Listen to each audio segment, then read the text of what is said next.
Sebastian Vale didn't believe in ghosts until the woman he destroyed 4 years ago appeared in Central Park pushing a stroller built for three. The crime boss who'd broken her heart with surgical precision froze mid-step when one of the toddlers looked up. Gray eyes. His gray eyes. The same shade that stared back from his mirror every morning, cold and calculating. Maya Bennett's face went white. Their eyes locked across 20 feet of autumn leaves and shattered history. Then she ran, not from danger, but from him. And Sebastian knew with absolute certainty that his past had just caught up with a vengeance he couldn't outrun. If you're hooked already, smash that like button and drop a comment telling me what city you're watching from. I want to see how far this story travels. Now settle in, because what you're about to hear is a tale of secrets, second chances, and a man who thought he could walk away from love, until it came back on 3 pairs of tiny feet. The November wind cut through Central Park with the kind of bite that reminded Sebastian Vale why he hated pretending to be normal. He walked beside Clarissa Hart, his hand barely touching the small of her back, listening to her chatter about flower arrangements with the enthusiasm of someone planning a merger rather than a marriage, which, essentially, she was. "I'm thinking white orchids for the centerpieces," Clarissa said, her voice crisp and certain. "They photograph beautifully, and Daddy says the Plaza Ballroom looks best with a monochromatic palette." Sebastian made a non-committal sound. Clarissa Hart was exactly what his family wanted: old money, political connections, and the kind of ruthless ambition that made her fit seamlessly into the Vale empire. She was beautiful in a calculated way. Her blonde hair always perfectly styled, her wardrobe always impeccably coordinated. She was also completely and utterly wrong. "Are you even listening to me?" Clarissa stopped walking, one hand on her hip. "White orchids," Sebastian repeated dutifully. "Monochromatic, the plaza." "You're impossible." But she smiled, linking her arm through his. "At least try to look interested when we meet with the wedding planner next week. My mother is already convinced you're going to bolt." Smart woman, Sebastian thought, but he kept his expression neutral. He'd learned the art of the mask early. How to smile when you wanted to snarl, how to nod when you wanted to refuse, how to pretend you gave a damn about centerpieces when what you really wanted was to burn the entire charade to the ground. But men in Sebastian's position didn't get what they wanted. They got what was strategically necessary. The arranged engagement to Clarissa had been his grandfather's idea. Victor Vale didn't suggest, he commanded. And Sebastian had learned long ago that defying Victor was a losing game. So he'd slipped the ring on Clarissa's finger 6 months ago, smiled for the society pages, and started the slow countdown to a marriage that would seal alliances and strengthen the Vale family's grip on New York's underworld. He was 29 years old and his life was already over. They rounded a bend in the path, and that's when Sebastian saw her. For a moment, his brain refused to process what his eyes were telling him. Maya Bennett. Here. Real. Not a memory or a ghost or one of the 1,000 regrets that haunted his 3 a.m. thoughts. She was pushing a stroller. No, not a stroller. One of those massive contraptions built for triplets. And she looked exactly the same and completely different all at once. Her dark hair was pulled back in a messy ponytail instead of the careful curls she used to wear. Her jeans were faded, her jacket was too thin for the weather, and there were shadows under her eyes that spoke of sleepless nights and exhaustion. But her face, God, her face was still the most beautiful thing Sebastian had ever seen. She was laughing at something one of the children said, bending down to adjust a blanket, and the sound hit Sebastian like a physical blow. Then she looked up. Their eyes met across the path, and Sebastian watched the color drain from Maya's face. For a frozen second, neither of them moved. The world narrowed to just the two of them, the man who'd shattered her and the woman he'd never stopped thinking about. "Sebastian?" Clarissa's voice sounded far away. "What's wrong?" He couldn't answer, couldn't breathe, because one of the toddlers in the stroller, a little boy with dark curls, had turned to see what his mother was staring at.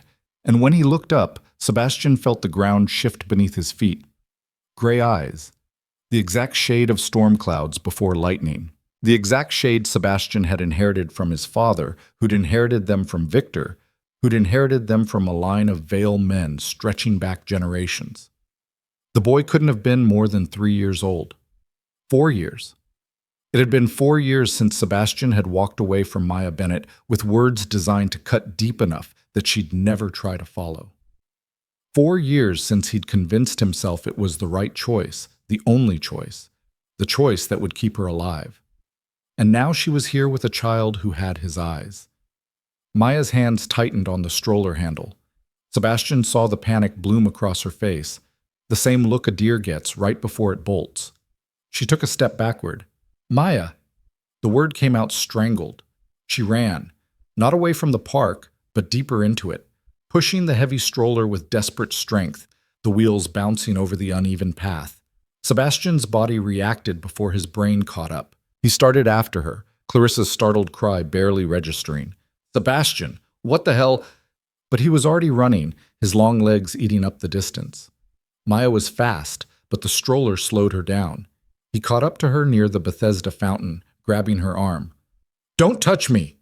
Maya wrenched away from him, spinning to put the stroller behind her like a shield. Her chest heaved, her eyes wild.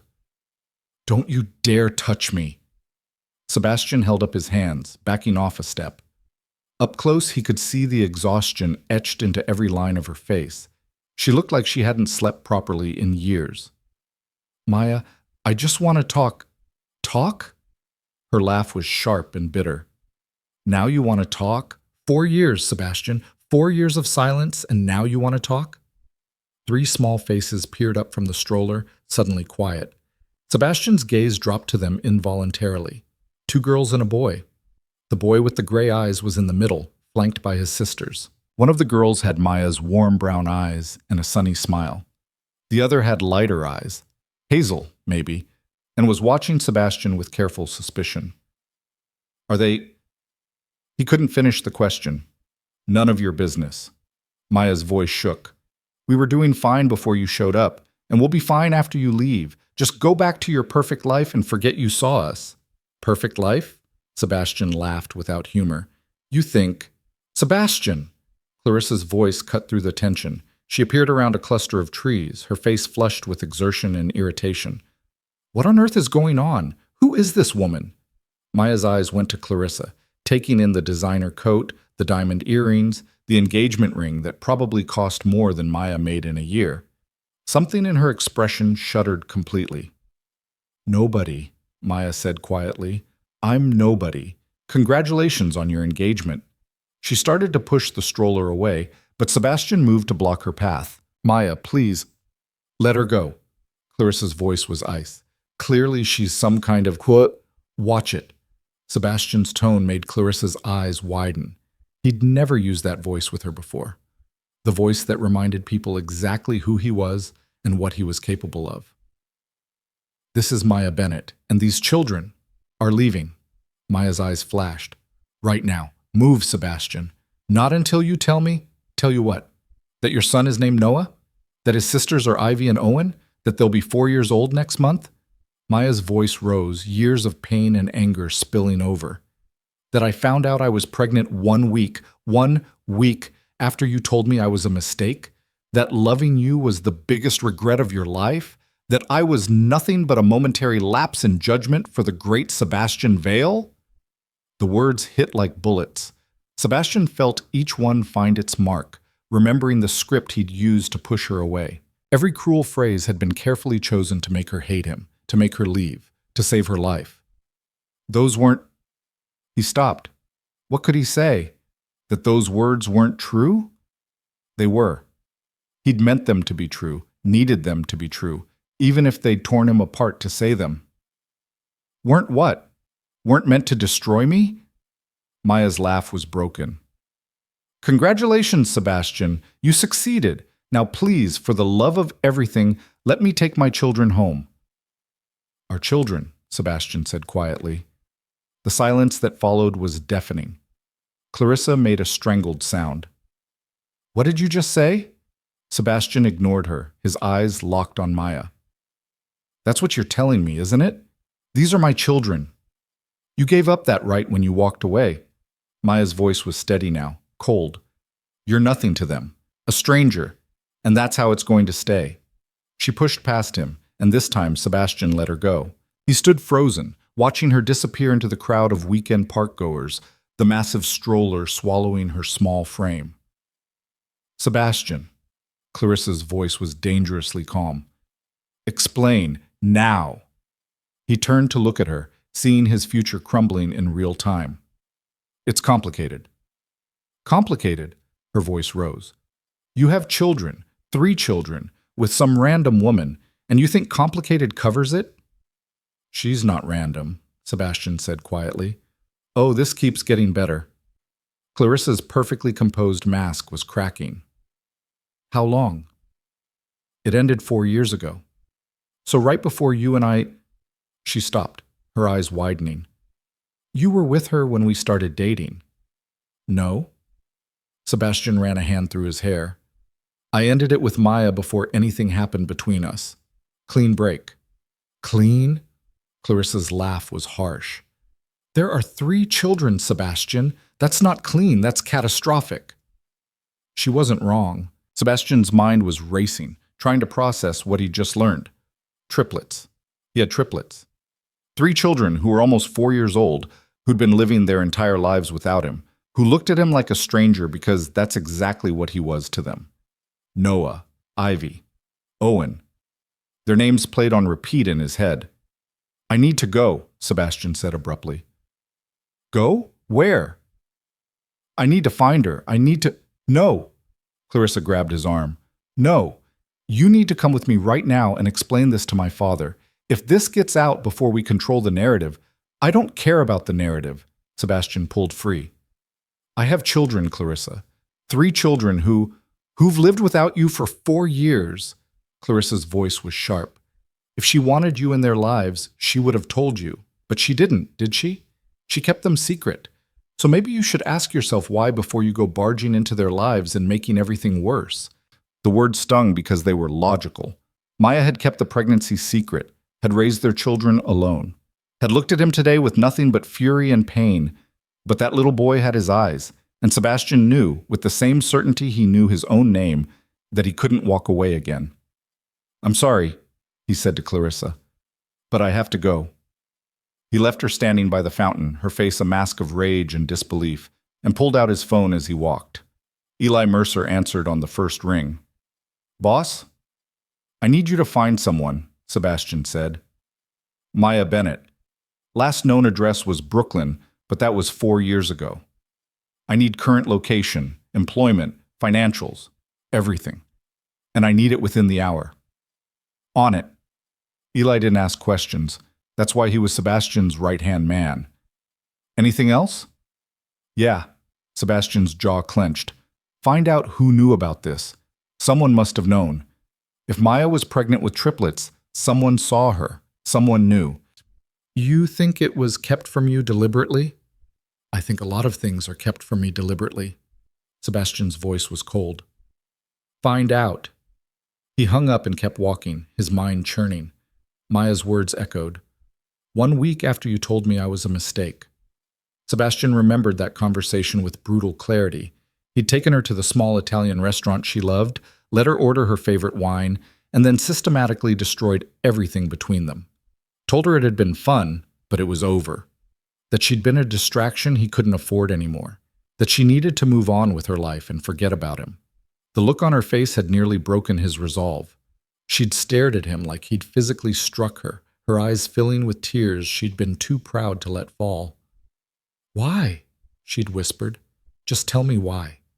And he delivered the killing blow. Because you're not worth the complication.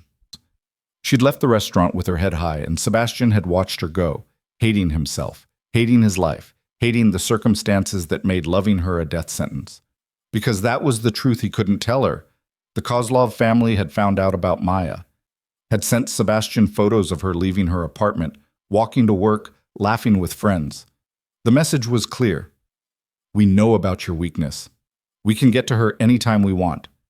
So Sebastian had made her not a weakness anymore. Had made her hate him so thoroughly that even his enemies would know she meant nothing. Had sacrificed his own happiness to keep her breathing.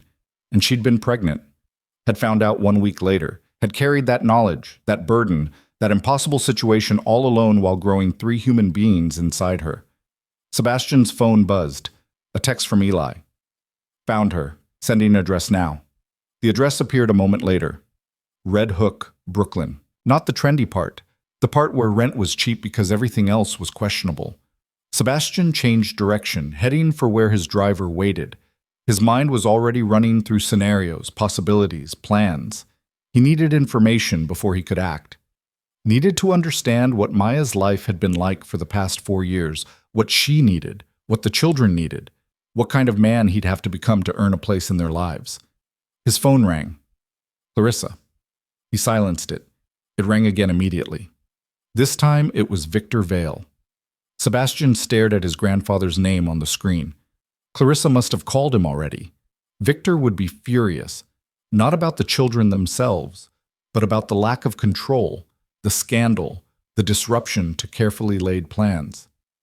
He answered, "Grandfather, my office. 1 hour." Victor's voice could have frozen nitrogen. "Do not make me wait." The line went dead. Sebastian pocketed his phone and kept walking. His grandfather could wait. For the first time in his life, something mattered more than Victor Vale's commands. 3 somethings, to be precise.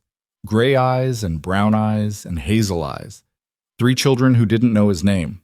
3 children who existed because he'd once been foolish enough to believe he could have something good, something real, something that wasn't stained with blood and power plays. 3 children who were about to learn that their father was the kind of man mothers warned their kids about. Chet. Eli's report arrived while Sebastian sat in the back of his town car, stuck in midtown traffic. He read it twice, each pass making his jaw tighter. Maya Bennett, age 27, owner/operator of Maya's Kitchen, a food truck operating in Red Hook. Revenue, minimal. Current financial status, 3 months behind on rent, maxed out credit cards, outstanding medical bills from a high-risk pregnancy, and NICU stay totaling $47,000. The children, Noah, Ivy, and Owen Bennett, born January 15th, 4 years ago. Noah and Ivy were healthy. Owen had been diagnosed with autism spectrum disorder at age 2. Current situation, eviction notice filed. Final warning sent. Hearing scheduled for next week. Sebastian's hands clenched around his phone. She was drowning, had been drowning for 4 years while he lived in a penthouse and pretended his carefully ordered life meant something. There was more. A note from Eli at the bottom. CP visit scheduled for tomorrow morning. Anonymous tip about inadequate living conditions. Thought you should know. Anonymous tip. Right. Nothing was anonymous in Sebastian's world. Someone had made sure Child Protective Services would be knocking on Maya's door tomorrow. Someone wanted those children vulnerable. Sebastian's blood went cold. Change of plans, he told his driver. Red Hook, fast as you can. But Mr. Vale, your grandfather... I said Red Hook. Sebastian's voice left no room for argument. They made it to Brooklyn in 40 minutes. The address was a converted warehouse split into apartments that were optimistically called lofts and realistically called fire hazards. Sebastian's driver pulled up outside, looking deeply uncomfortable. Wait here, Sebastian said, climbing out. The building didn't have a doorman or a buzzer system. The front door was propped open with a brick. Sebastian climbed 3 flights of stairs that smelled like old cooking oil and mildew, each step increasing his fury at what Maya had been reduced to. Apartment 3C was at the end of a dim hallway. He could hear voices inside. Maya's, low and tired, and higher voices that must be the children. Sebastian raised his hand to knock, then hesitated. What was he going to say? Sorry I abandoned you. Here's a check. We're good now? He knocked before he could overthink it. The voices inside went silent. Footsteps approached the door. Who is it? It's Sebastian. A long pause. Go away. Maya, please, I just want to talk. About what? There's nothing to say. There's everything to say. Sebastian pressed his palm against the door. Please, 5 minutes. Another pause. Then the sound of locks turning.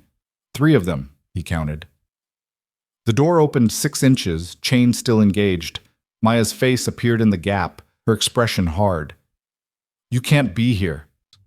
I know about CPS, Sebastian said quietly. I know they're coming tomorrow. Maya's face went white. How do you? I have resources, and I think I know who made the call. He met her eyes. Let me help. Help? Maya's laugh was bitter. Like you helped 4 years ago? Thanks, but I'll pass. Maya, if they take those kids... Don't. Her voice shook. Don't you dare stand there and talk about my children like you have any right. You walked away. You made your choice. I made the only choice I could. The words came out harsher than he intended. You don't understand. Then explain it to me. Maya's voice rose.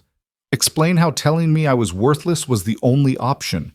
Explain how disappearing for 4 years was some kind of noble sacrifice. Explain... A small voice interrupted from behind her. Mama? Who's at the door? Maya's eyes closed briefly. When she opened them, Sebastian saw something in them he'd never seen before, pure, primal fear. Nobody, baby, she called over her shoulder. Go back to your show. Is it the bad man?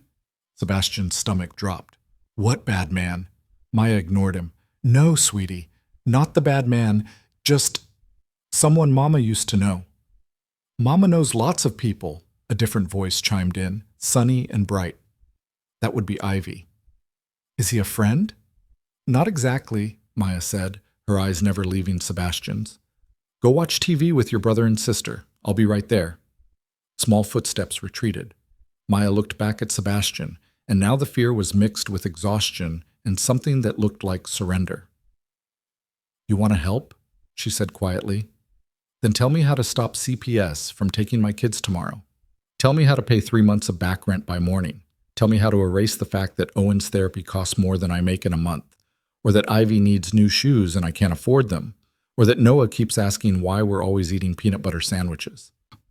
Her voice cracked on the last word, and Sebastian saw her fighting to hold it together. Tell me how to fix any of that, Sebastian, and I'll listen. But if you're just here to ease your conscience, you can leave right now. Sebastian looked at this woman who'd once laughed at his terrible jokes and fallen asleep on his shoulder and told him he was more than his last name. This woman who'd carried his children through what must have been a hellish pregnancy, raised them alone, fought to keep them fed and safe and loved despite impossible odds. This woman who was still the strongest person he'd ever met. I can pay the rent, he said, tonight, and the medical bills, and anything else you need. I don't want your money. But you need it. Sebastian's voice was gentle. And those kids need it. So let me help, Maya, please. Let me do this one thing right. Maya stared at him for a long moment. He could see her pride warring with her desperation, her need to protect her children fighting against her instinct to keep Sebastian as far away as possible. Finally, she said, Why? Because they're mine. The words came out raw. Because that little boy has my eyes, and I walked away once and I won't do it again. Because you deserved better 4 years ago, and they deserve better now. You don't know anything about them. Then let me learn. Maya's laugh was hollow. You think you can just show up and play daddy? It doesn't work like that, Sebastian. They have a life, a routine. They don't need some stranger coming in and, I'm not a stranger. I'm their father. You're a DNA donor. Maya's voice was sharp. A father shows up. A father changes diapers at 3 a.m. and sits through doctor's appointments and learns what foods Owen won't eat because the texture is wrong. A father doesn't disappear for 4 years and then expect everything to be fine because he's suddenly interested. Every word was a knife, and Sebastian took each one because he deserved it. You're right, he said quietly. I don't deserve to be called their father, but I'm here now, and I'm not leaving. So you can either let me help or you can fight me. But Maya... He paused, making sure she heard every word. CPS is coming tomorrow, and if you lose those kids because you were too proud to accept help, you'll never forgive yourself. It was a low blow, using her children as leverage. Sebastian saw it land, saw Maya's expression crumble for just a second before she rebuilt her walls. Fine, she said. You can pay the rent, but that's it. You wire the money, you leave, and we never see you again. Deal? No deal. Sebastian's voice was firm. I pay the rent, I meet my children, and we figure out what happens next, together. There is no together. Maya's hand tightened on the door. There's me, trying to survive. And there's you trying to ease your guilt. Those are two separate things. Mama? The small voice was back. I'm hungry. Maya's eyes closed again, and Sebastian saw her armor crack just a little more. 1 minute, Owen, she called. Then to Sebastian, you have no idea what you're asking for. Then show me. They stared at each other through the 6-inch gap, years of history and hurt and what-ifs hanging between them like smoke. Finally, Maya closed the door. For a second, Sebastian thought she was shutting him out completely. Then he heard the chain slide back, and the door opened fully. Maya stood in the doorway, looking small and tired and impossibly brave. 1 hour, she said. You can come in for 1 hour. You don't make promises you can't keep. You don't confuse them.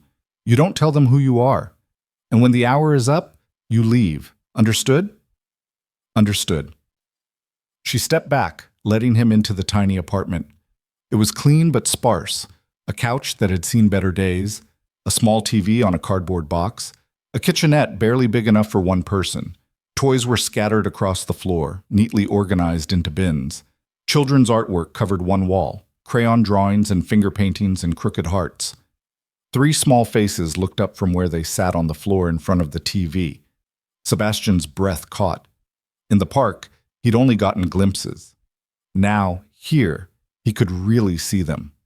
Noah sat in the middle, his gray eyes solemn and watchful. He had Sebastian's coloring, dark hair, pale skin, but Maya's delicate features. He clutched a worn stuffed dog and studied Sebastian with the intensity of someone much older.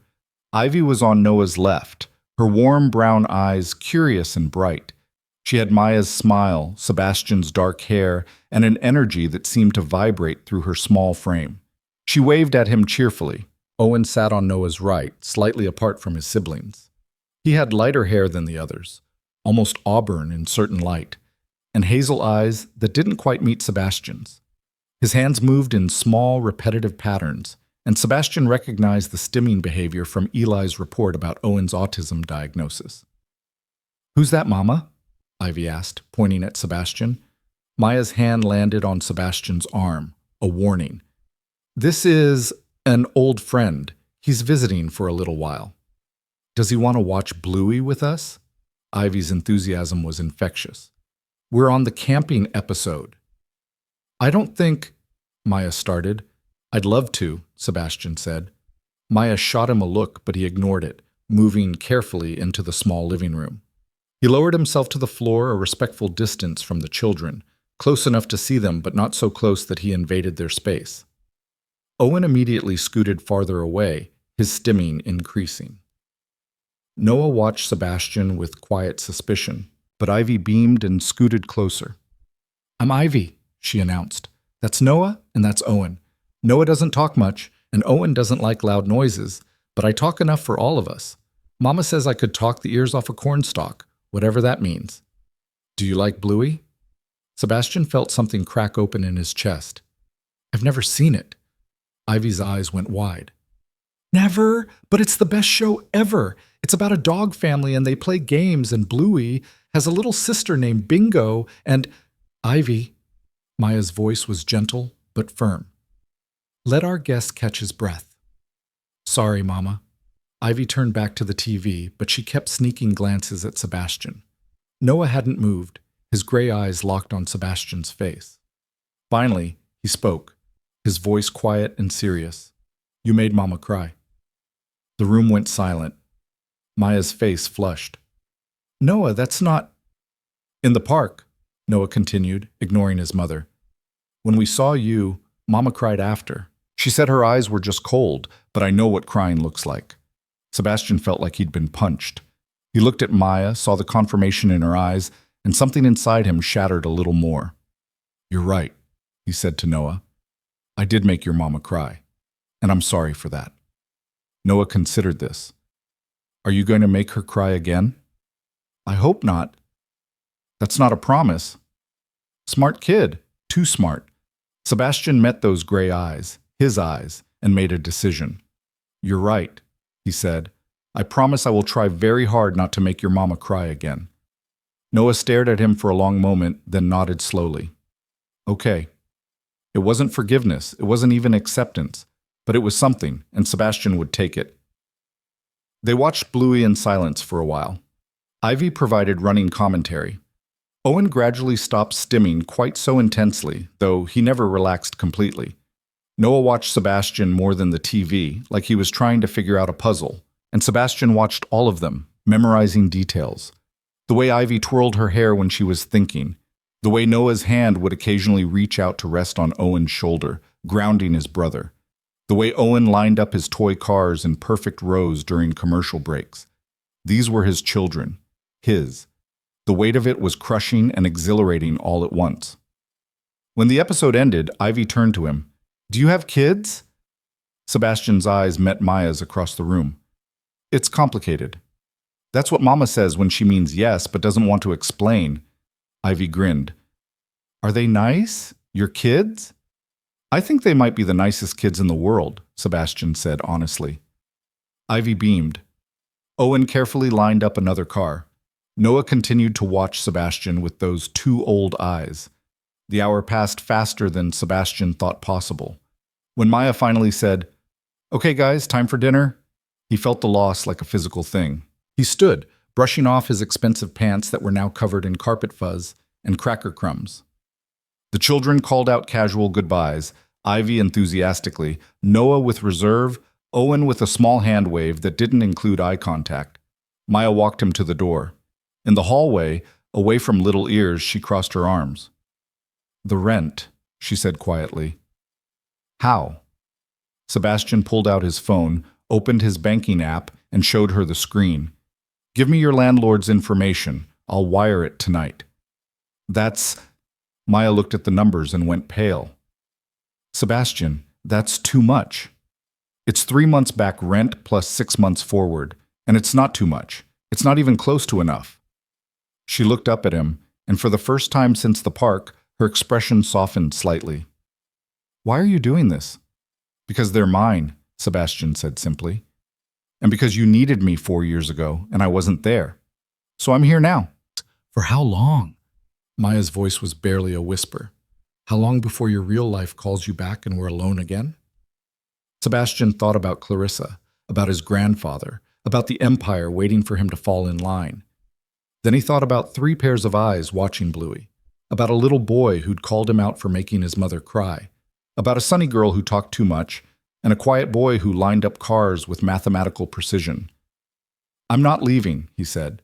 "Not this time." Maya searched his face, looking for the lie.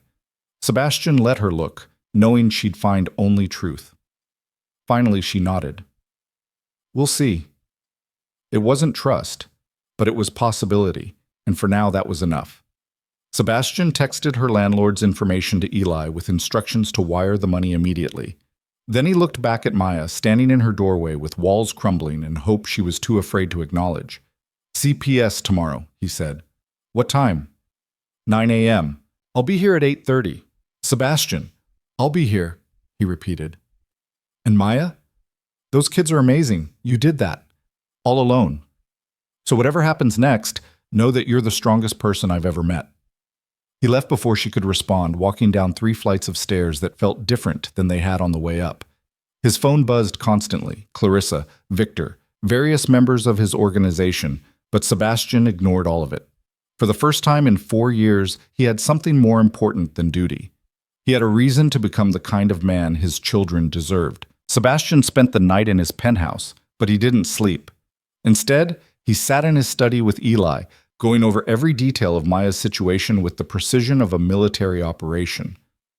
"The CPS caseworker is named Patricia Reeves," Eli said, sliding a file across the desk. 15 years with the department. Good reputation, but she goes by the book. If there's any legitimate concern about the living conditions or Maya's ability to provide for 3 kids, she'll open a case. Then we make sure there's no concern." Sebastian studied the file. "What else?"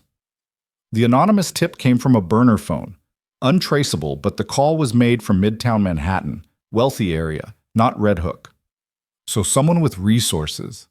Sebastian's jaw tightened. Someone who knew exactly what they were doing. "You think it was Clarissa? Or someone she told?"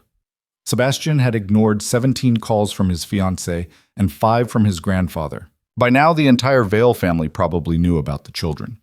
It doesn't matter who made the call.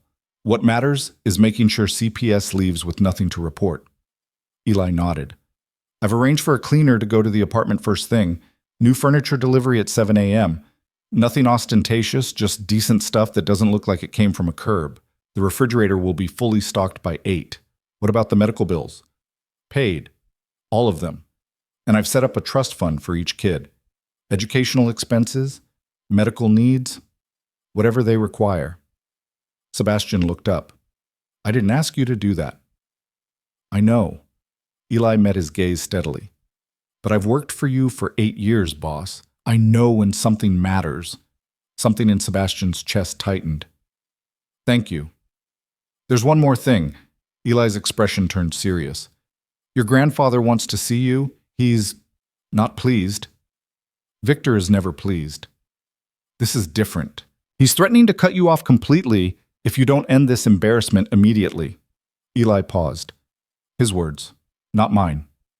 Sebastian stood, walking to the window. Below, the city glittered with a million lights, each one representing someone going about their life, unaware that his entire world had shifted on its axis in the span of a single afternoon. Let him cut me off, Sebastian said quietly. I don't care anymore. Boss, I mean it, Eli. For 4 years, I've done everything Victor wanted. I walked away from the woman I loved because he said she was a liability. I got engaged to Clarissa because he said it was strategically necessary. I've played the dutiful grandson, the perfect heir, the emotionless enforcer. He turned to face his friend. And what do I have to show for it? A fake engagement, a family that sees me as a chess piece, and 3 children who don't know my name. Eli was quiet for a moment. What are you going to do? I'm going to be there tomorrow morning. I'm going to make sure those kids stay with their mother, and then I'm going to figure out how to be the father they deserve. Sebastian's voice was steel. Everything else can burn. Even the Empire? Especially the Empire. Eli studied him, then nodded slowly. Then I guess we'd better make sure tomorrow goes perfectly. They worked through the night, planning for every contingency. By the time the sun started to rise over Manhattan, Sebastian had showered, changed into jeans and a sweater that wouldn't scream crime boss, and was on his way to Brooklyn. He arrived at Maya's building at 8:15 to find it transformed. The delivery truck was just pulling away, and through the 3rd floor window he could see new furniture being arranged. Eli had outdone himself, nothing too fancy, just solid, comfortable pieces that looked like Maya might have saved up for them. Sebastian climbed the stairs and knocked. Maya opened the door and her eyes widened. Behind her, he could see the new couch, the actual dining table, the chairs that matched. What did you do? Her voice was caught between gratitude and anger. I kept my promise. Sebastian met her gaze steadily. I said I'd help. This is me helping. Sebastian, this is... She gestured helplessly at the apartment. This is too much. It's a couch and some chairs. That's not too much. That's basic furniture. For you, maybe. Maya's voice dropped. But for me, this is... She stopped, blinking rapidly. Don't cry, Sebastian said softly. Please. Noah was very clear that I'm not supposed to make you cry anymore. That startled a laugh out of her, watery but genuine. He did say that, didn't he? He did, and I take my promises to 4-year-olds very seriously. Maya shook her head, but she was smiling slightly. Come in, the kids are eating breakfast. Sebastian stepped into the apartment, and this time it felt different. The new furniture made the space seem less desperate, more like an actual home. The refrigerator was indeed stocked. He could see milk and eggs and fresh fruit through the open door. The children sat at the new table, eating what looked like actual pancakes instead of peanut butter sandwiches. You came back! Ivy's face lit up. Mama said you might not, but I knew you would. Did you? Sebastian found himself smiling. Yep, you have nice eyes. People with nice eyes keep promises. Ivy took a huge bite of pancake. That's what Mama says. Maya's cheeks flushed. I say a lot of things.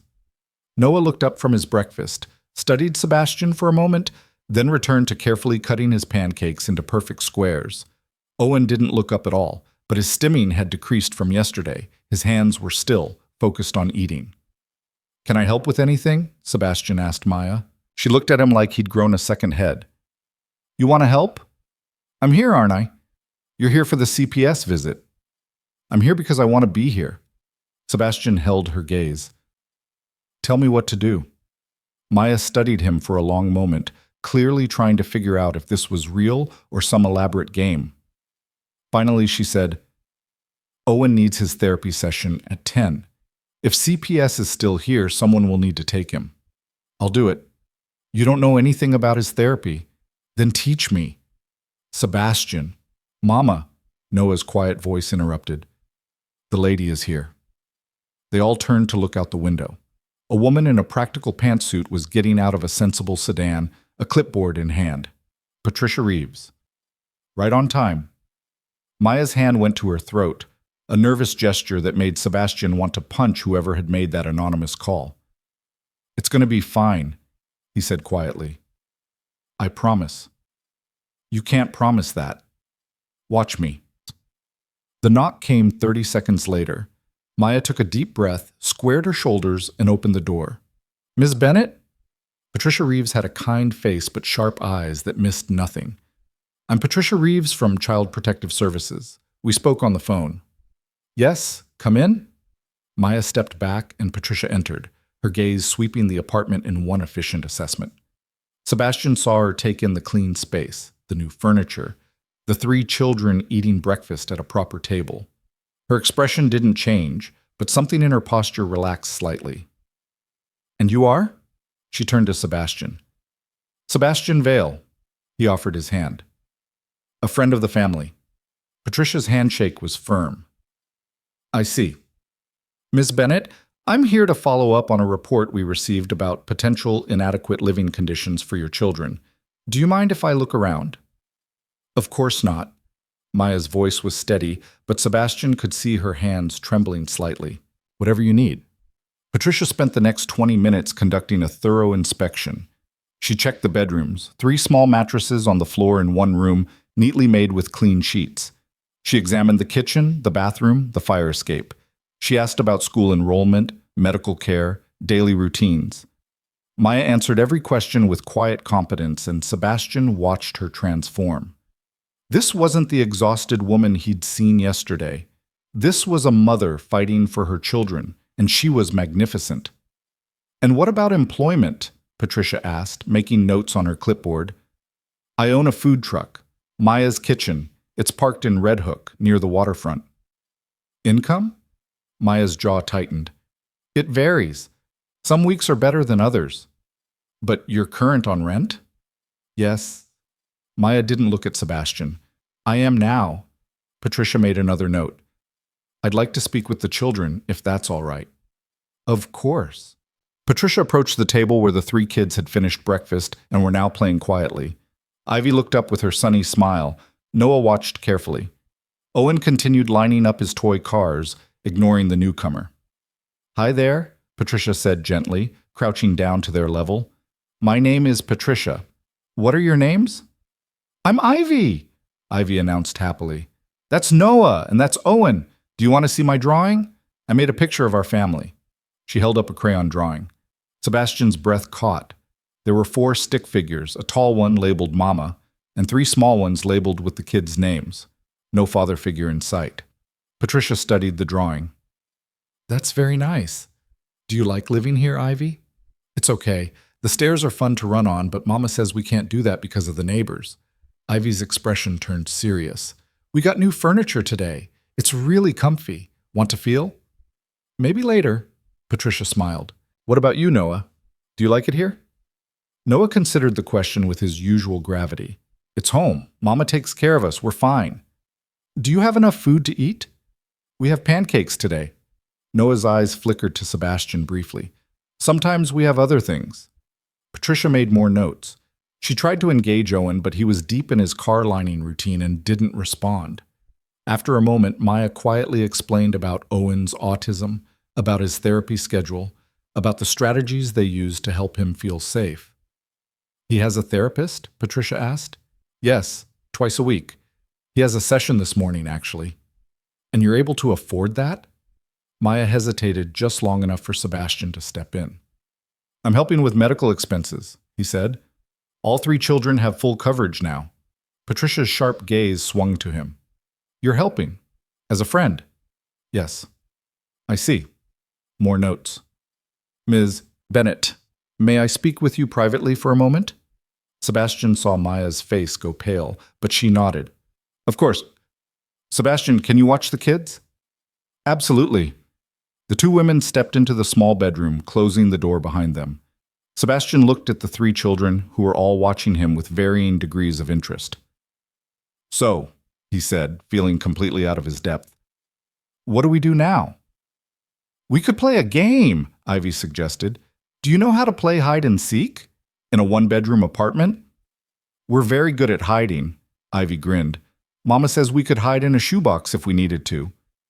I don't think now is the best time for games, Noah said quietly. Mama is worried. The kid was too perceptive. Sebastian crouched down to Noah's level. Your mama is very brave and very strong. Everything is going to be okay. You said you wouldn't make promises you couldn't keep. This is one I can keep. Noah studied him with those unsettling gray eyes. Why are you really here? Because I care about you and your brother and sister. You just met us yesterday. Sometimes that's all it takes. Noah didn't look convinced, but he didn't argue either. Instead, he asked, Are you Mama's boyfriend? Sebastian nearly choked. What? Jacob at daycare says when grown-ups are friends and one of them is a boy and one is a girl, that means they're boyfriend and girlfriend. Noah tilted his head. Is that what you are? It's complicated. Mama says that too. Noah sighed like the weight of the world rested on his 4-year-old shoulders.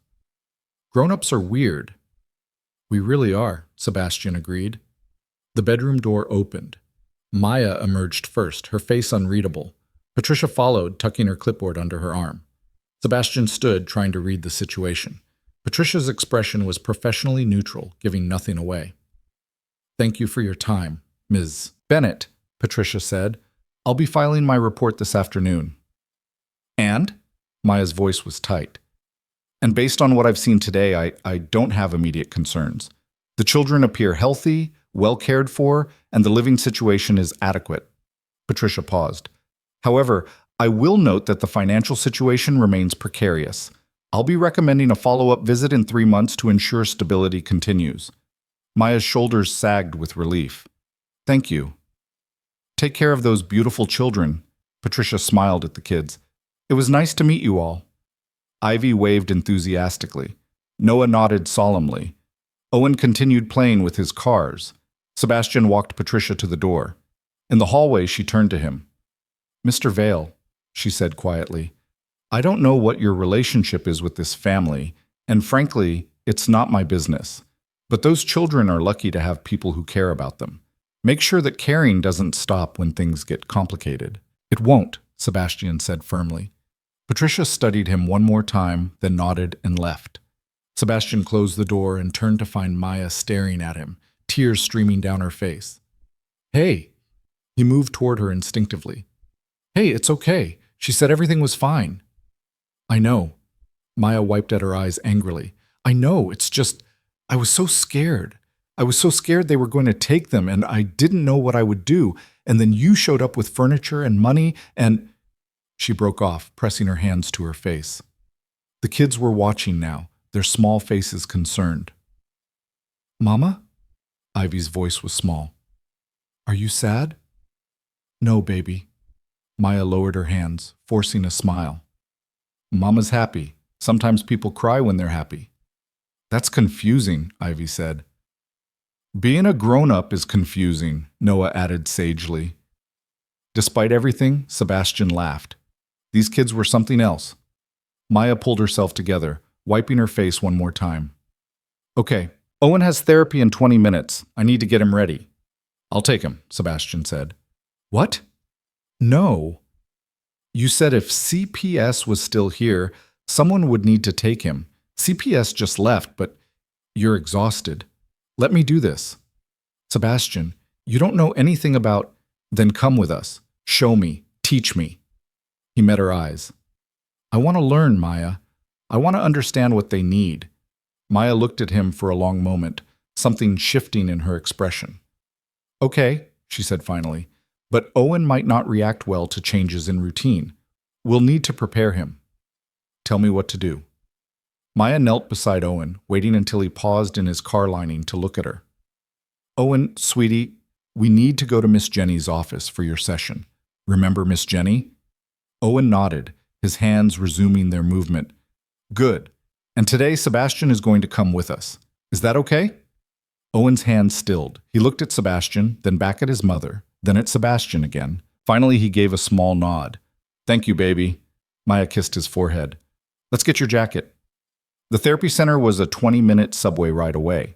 Sebastian insisted on taking a car service instead, and Maya didn't argue. Owen sat between them, his hands moving in constant, soothing patterns. Ivy and Noah stayed home with a neighbor, an older woman who clearly adored the kids and gave Sebastian a suspicious once-over before agreeing to babysit.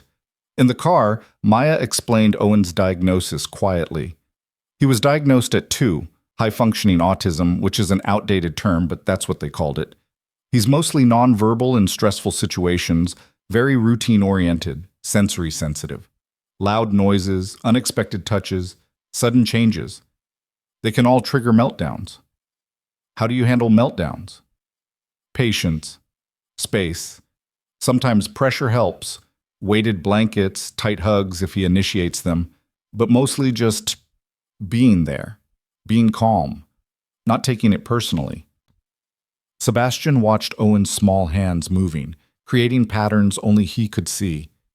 He's beautiful, he said quietly. Maya's eyes filled again. He is. They all are. But Owen is so smart, Sebastian. He sees patterns in everything. He can tell you what day of the week any date falls on. He remembers every single thing anyone has ever told him. But the world is so loud and bright and overwhelming for him, and I just want him to be okay.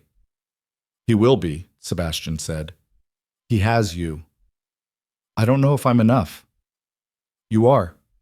Sebastian reached over Owen's head and squeezed Maya's hand briefly. You're more than enough. The therapy center was bright and welcoming, with soft lighting and calm colors. A woman in her 30s greeted them at the door. Maya! And Owen, my favorite guy! She had the kind of warm energy that somehow managed to be soothing rather than overwhelming. And this must be Sebastian, Maya said. Friend. He wanted to observe today's session, if that's okay. Of course, Jenny smiled at Sebastian. Fair warning, though, I might put you to work. We're doing a lot of social interaction exercises today. I'm all yours, Sebastian said. The session was revelatory. Sebastian watched Jenny work with Owen, using special toys and activities designed to help him practice skills that came naturally to most kids but required conscious effort for him. Eye contact, taking turns, communicating needs. And Owen was brilliant. When he was comfortable, when he trusted the person he was working with, his whole face lit up. He made jokes in his own quiet way. He showed off his pattern recognition skills with pride. He even made eye contact with Jenny for brief, shining moments. "Wanna try?" Jenny asked Sebastian during a break. "We're working on greeting new people. It's hard for Owen because it requires breaking his routine and engaging with someone unexpected. I don't want to make him uncomfortable." "You won't. We practice with safe people first, people he's met before and knows won't hurt him." Jenny smiled. "That's you now." She coached Sebastian through it. How to approach slowly, how to get down on Owen's level, how to let Owen initiate contact rather than forcing it, how to recognize the signs that Owen needed space. "Hi, Owen," Sebastian said softly, kneeling a few feet away. "Can I play with you?" Owen didn't look up, but his hands stilled. "A good sign," Jenny mouthed. "I see you're building something," Sebastian continued. "Can you show me?" Slowly, carefully, Owen picked up one of his blocks. He held it out toward Sebastian, not quite handing it over, but offering it to the space between them. Sebastian's throat tightened. He took the block gently. "Thank you. This is a good block. What should I do with it?" Owen considered this. Then, in a voice so quiet Sebastian had to strain to hear it, he said, Build. It was the first word Owen had spoken directly to him. Sebastian looked at Maya, who had tears streaming down her face again. She nodded encouragingly. For the next 10 minutes, Sebastian and Owen built a tower together. Owen directed, Sebastian followed, and something fragile and precious took root between them. When the session ended, Jenny pulled Sebastian aside. That was really good. Owen doesn't usually warm up to new people that quickly. You must be someone special. I'm his father, Sebastian said quietly. It was the first time he'd said it out loud to someone outside Maya's apartment. Jenny's eyes widened. Oh, Maya didn't mention. She didn't know I would be in the picture until yesterday. Sebastian watched Owen carefully pack away his toys, following the routine Jenny had taught him. I'm learning. I want to do this right. Then my advice? Be consistent. Show up. Keep your promises. Kids like Owen need to know they can trust you absolutely. Jenny's expression turned serious. And be patient. Trust takes time. I have time, Sebastian said. They took the car service back to the apartment. Owen fell asleep in the car, exhausted from the mental effort of the session. Sebastian carried him up the 3 flights of stairs, and Maya unlocked the door to chaos. Ivy and Noah were in the middle of an elaborate game involving every pillow in the apartment. The neighbor, Mrs. Chen, looked frazzled but amused. They have energy, these two, she said in accented English. The quiet one is a thinker. The girl could power a city. That sounds about right, Maya said, laughing. Thank you, Mrs. Chen. Sebastian laid Owen on the new couch, covering him with a blanket. The little boy didn't even stir. How was therapy? Noah appeared at Sebastian's elbow. Good. Your brother did great. He always does good with Miss Jenny. She's patient. Noah looked up at Sebastian. Were you patient too? I tried to be. Good. Noah nodded approvingly. Owen needs patient people. Ivy bounced over. Can you stay for lunch? Mama makes really good sandwiches, not just peanut butter anymore. We have turkey now. Sebastian looked at Maya, who shrugged. You've made it this far. Might as well stay for lunch. So he did. He sat at the new table with Maya and the kids. Owen woke up halfway through and joined them quietly and ate turkey sandwiches that were probably the best meal Sebastian had tasted in years. Not because of the food itself, but because of the company. Ivy chattered about everything and nothing. Noah asked thoughtful questions about Sebastian's life, carefully extracting information without being obvious about it. Owen ate his sandwich cut into precise squares and hummed softly to himself. And Maya watched it all with an expression Sebastian couldn't quite read. Part wonder, part fear, part something that might have been hope. After lunch, Sebastian's phone buzzed for the 100th time. He'd been ignoring it all day, but finally he glanced at the screen. 23 missed calls from Clarissa, 14 from Victor, and 1 text from Eli that made his blood run cold. Clarissa showed up at your penthouse with her father. They're waiting. This is bad, boss. Sebastian stood abruptly. I need to go. Maya looked up, startled by his tone. What's wrong? Nothing, just something I need to handle. He looked at the 3 children, who were watching him with varying degrees of concern. Can I come back tomorrow? Sebastian, please. He met Maya's eyes. I know I don't have the right to ask, but please. Maya studied him, and Sebastian saw her trying to decide if he was worth the risk. Finally, she nodded. Tomorrow. But Sebastian, don't make promises you can't keep.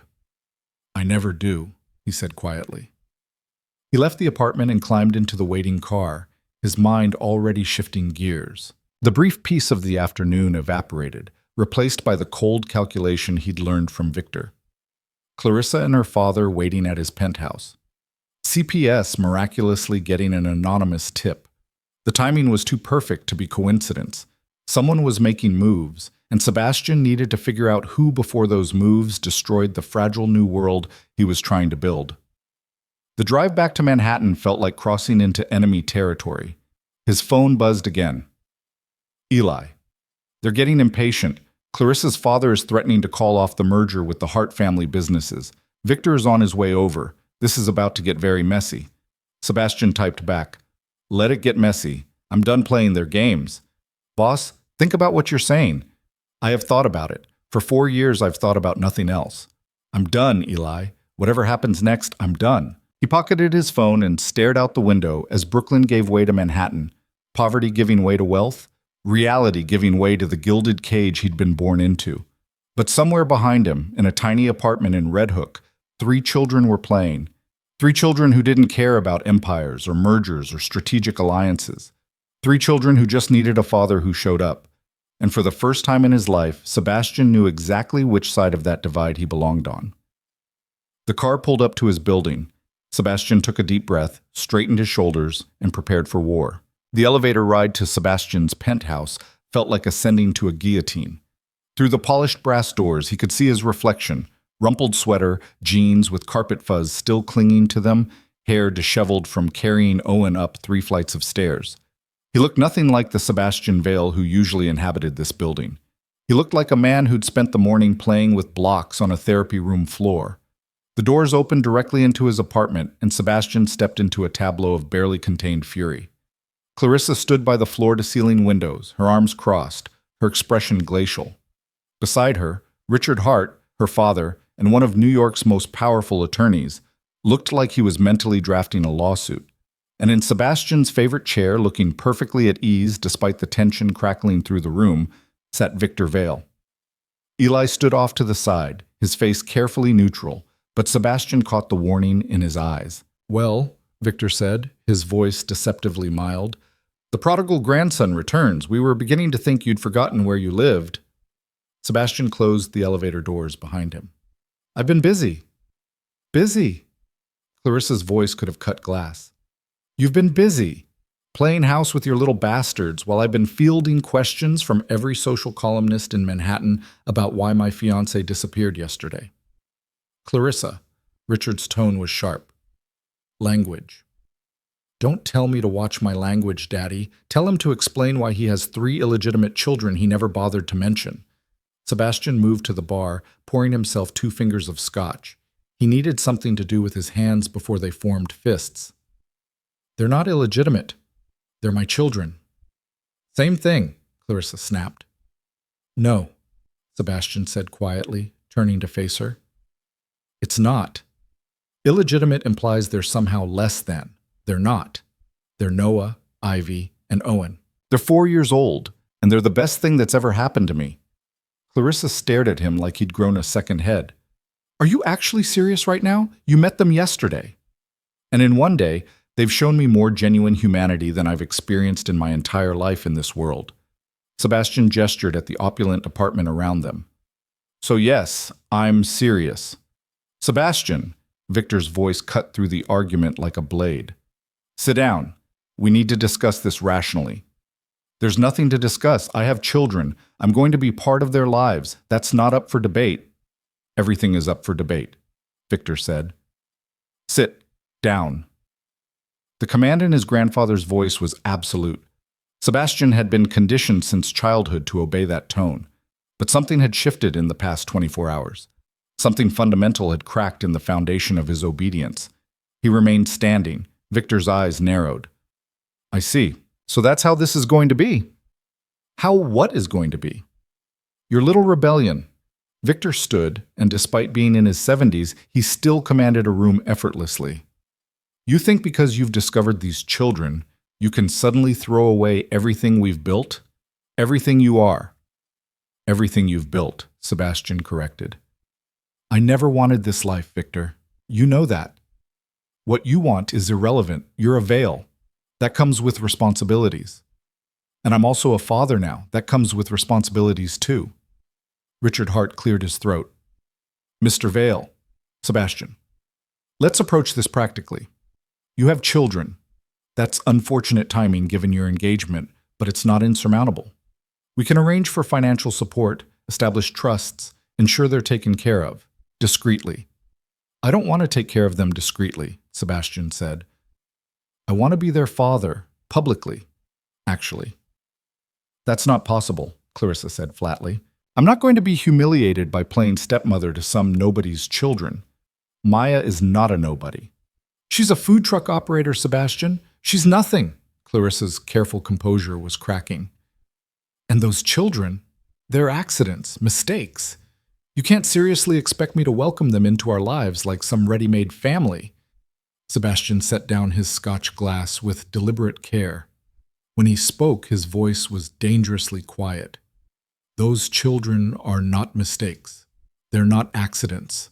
They're human beings who deserve better than to be called names by someone who's never worked a day in her life for anything that mattered. How dare you? No, how dare you? Sebastian's voice rose. You want to know why I never loved you, Clarissa? Why this engagement has always felt like a business transaction? This is why. Because when faced with something real, something that actually matters, you reduce it to social standing and embarrassment. Sebastian, Victor's voice was ice. That's enough. No, it's not enough. It's not nearly enough. Sebastian turned to his grandfather. You taught me to be cold, to calculate every relationship as a transaction, to see people as assets or liabilities, and I learned those lessons well. So well that when Maya Bennett came into my life, when I found someone who actually saw me as a person instead of a name or a bank account, I destroyed it because you told me she was a liability. Victor's expression didn't change.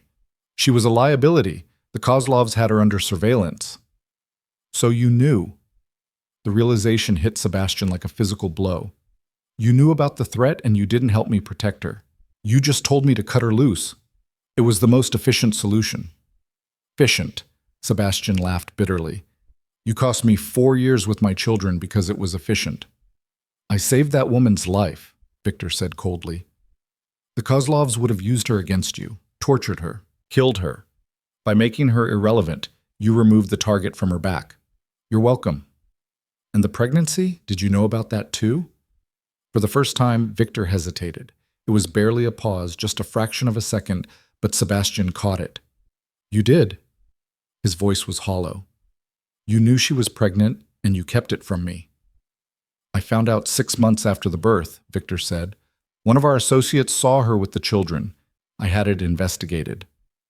And you said nothing. What would have been the point? You'd moved on. The engagement to Clarissa was arranged. Telling you would have complicated matters unnecessarily. Sebastian felt something inside him break. Not crack. Break. Completely and irreparably. Get out, he said quietly. Victor raised an eyebrow. I beg your pardon? Get out of my home, all of you, now. Sebastian, you're being irrational. I'm being irrational? Sebastian's voice rose. You kept my children from me for 4 years and I'm the one being irrational? I kept you from making a mistake that would have compromised everything. They're not a mistake, the words came out as a roar. They're children, my children, and you treated them like they were problems to be managed instead of human beings who deserve to know their father. The room fell silent. Even Clarissa looked stunned by the raw emotion in Sebastian's voice. Victor straightened his tie, his expression cooling to absolute zero. I see. So you're choosing them over your family. They are my family. No. Victor's voice was final. Your family is here. Your responsibilities are here. Your legacy is here. Those children are a complication from a relationship that should never have happened. If you insist on acknowledging them, fine. Provide for them financially. But if you think you're going to throw away your engagement, your position, your entire future for a woman who kept your children secret and 3 toddlers you barely know, I love them.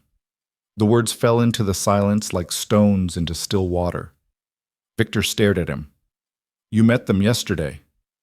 I know. Sebastian's voice was steady now, certain. And I love them. I love the way Noah watches everything with those serious eyes and asks questions that cut right to the truth. I love the way Ivy talks like she's trying to use up all the words in the world before bedtime. I love the way Owen lines up his cars in perfect rows and the way his whole face lights up when he accomplishes something new. He met his grandfather's gaze without flinching. I love them the way I should have been allowed to love them from the beginning, and I'm done letting you tell me what I'm allowed to feel. Victor was quiet for a long moment. When he spoke, his voice carried the weight of finality. Then you're done being a veil. Sebastian had expected it, had known it was coming from the moment he decided to stand his ground. but hearing it spoken aloud still felt like a punch to the gut. "What does that mean?" he asked quietly. "It means exactly what it sounds like. If you walk away from this engagement, if you publicly claim those children, if you choose that woman over your responsibilities to this family, you're out. Completely. No inheritance, no position in the organization, no protection." "Victor," Richard Hart interjected, "perhaps we should discuss this more calmly." "There's nothing to discuss." Victor's eyes never left Sebastian's face. "My grandson seems to think he can have everything, his children, his independence, and his inheritance, but life doesn't work that way, so he needs to choose." Clarissa found her voice. "You can't be serious. You're going to disown him over some random woman and her brats?" "They're not random," Sebastian said, "and they're not brats. They're innocent children who've done nothing wrong." "Except exist," Clarissa shot back. Sebastian looked at her, really looked at her, and wondered how he'd ever convinced himself he could spend his life with someone so fundamentally incapable of empathy. "The engagement is off," he said quietly. Clarissa's face went white. "What?" "You heard me. I can't marry you, Clarissa. I won't."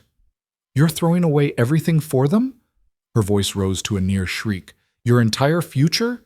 Your family's business? Your inheritance? For what? A struggling single mother and 3 kids who probably aren't even yours?" Sebastian's hands clenched. "They're mine. I know they're mine." "How? How do you know? Because one of them has your eyes?" Clarissa laughed harshly. "Get a paternity test, Sebastian. Before you burn your entire life down, at least make sure—" "I don't need a test." "Of course you do. She could be lying. She could have seen an opportunity and—" "Maya didn't even want to tell me about them," Sebastian said quietly.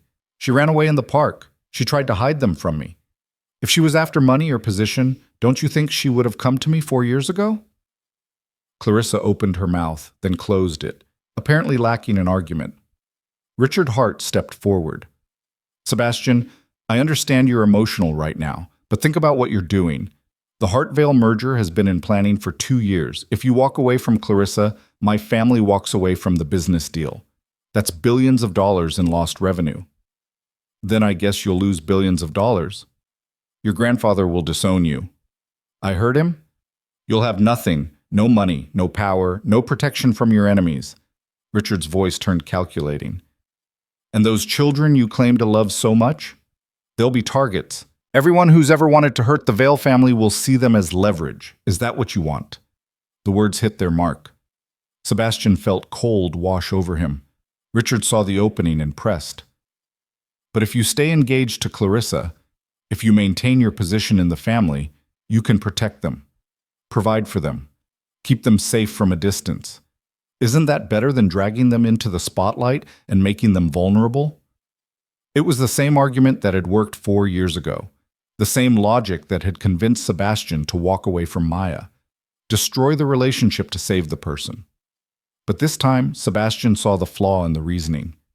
"No," he said quietly. "No. 4 years ago, I walked away from Maya to protect her. I made myself irrelevant in her life so she wouldn't be a target. And you know what happened?" Sebastian's voice was steady. "She struggled alone, raised 3 children in poverty, nearly lost them to CPS because she couldn't afford rent, suffered through a high-risk pregnancy with no support. All because I wasn't there." He met Richard's gaze. "So don't tell me that abandoning them will keep them safe. The safest place for my children is with me, where I can see the threats coming and deal with them head on." "Sebastian," Victor's voice held a warning. "I'm done hiding," Sebastian cut him off. "I'm done pretending. I'm done letting fear make my decisions for me." He turned to Eli. "Call a press conference for tomorrow. I'm making a statement." Eli's eyes widened. "Boss, are you sure?" "I've never been more sure of anything in my life." Victor stood slowly, and there was something final in the movement. "You understand what you're doing?" "Yes." "You're choosing them over everything I've built, everything you could have been." "No," Sebastian said quietly. "I'm choosing them over everything I never wanted to be." Victor studied him for a long moment. Then he nodded once, sharp and final. Very well. Consider yourself removed from all family business interests, effective immediately. Your trust fund is frozen. Your position in the organization is terminated. And your name? He paused. Your name is your own now. You're no longer my heir. Understood. Victor, wait. Richard tried to intervene, but Victor was already heading to the elevator, his back ramrod straight, his expression carved from stone. The doors closed behind him without another word. Clarissa stared at Sebastian, her face a mask of disbelief and fury. You're actually doing this. You're actually throwing everything away. I'm not throwing anything away. I'm choosing what matters. What matters?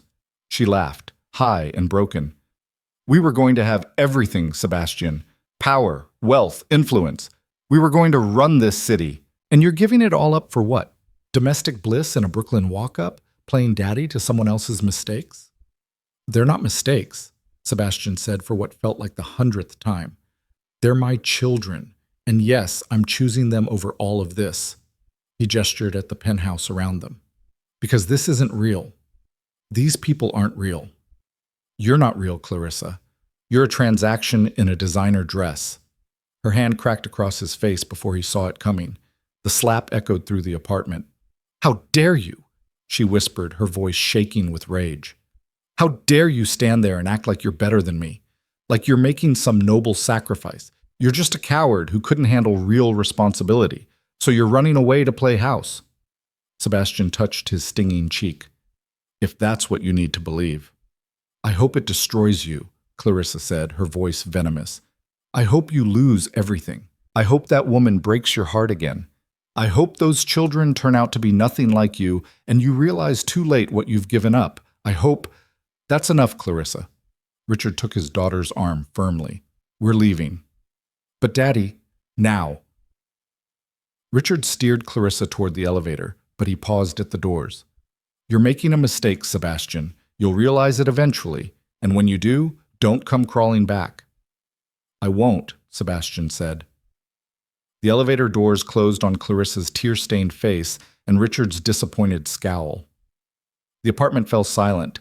Sebastian stood in the middle of his $1-million penthouse, surrounded by artwork that cost more than most people made in a year, with a view of Central Park that real estate agents would kill for, and felt lighter than he had in a decade. Boss? Eli's voice was cautious. Are you okay? I'm fine. Victor just disowned you. I know. Clarissa slapped you. I noticed. Oh, you just threw away billions of dollars and your entire future. Sebastian turned to look at his friend. Really, look at him. No, I threw away their future. I'm building my own now. Eli studied him, then slowly smiled. You're serious about this? Completely. You realize you're going to have enemies. People who'll see those kids as leverage. The Kozlovs aren't going to forget about you just because Victor disowned you. I know. And you're doing this anyway. I'm doing this because of it. Sebastian moved to the window, looking out over the park.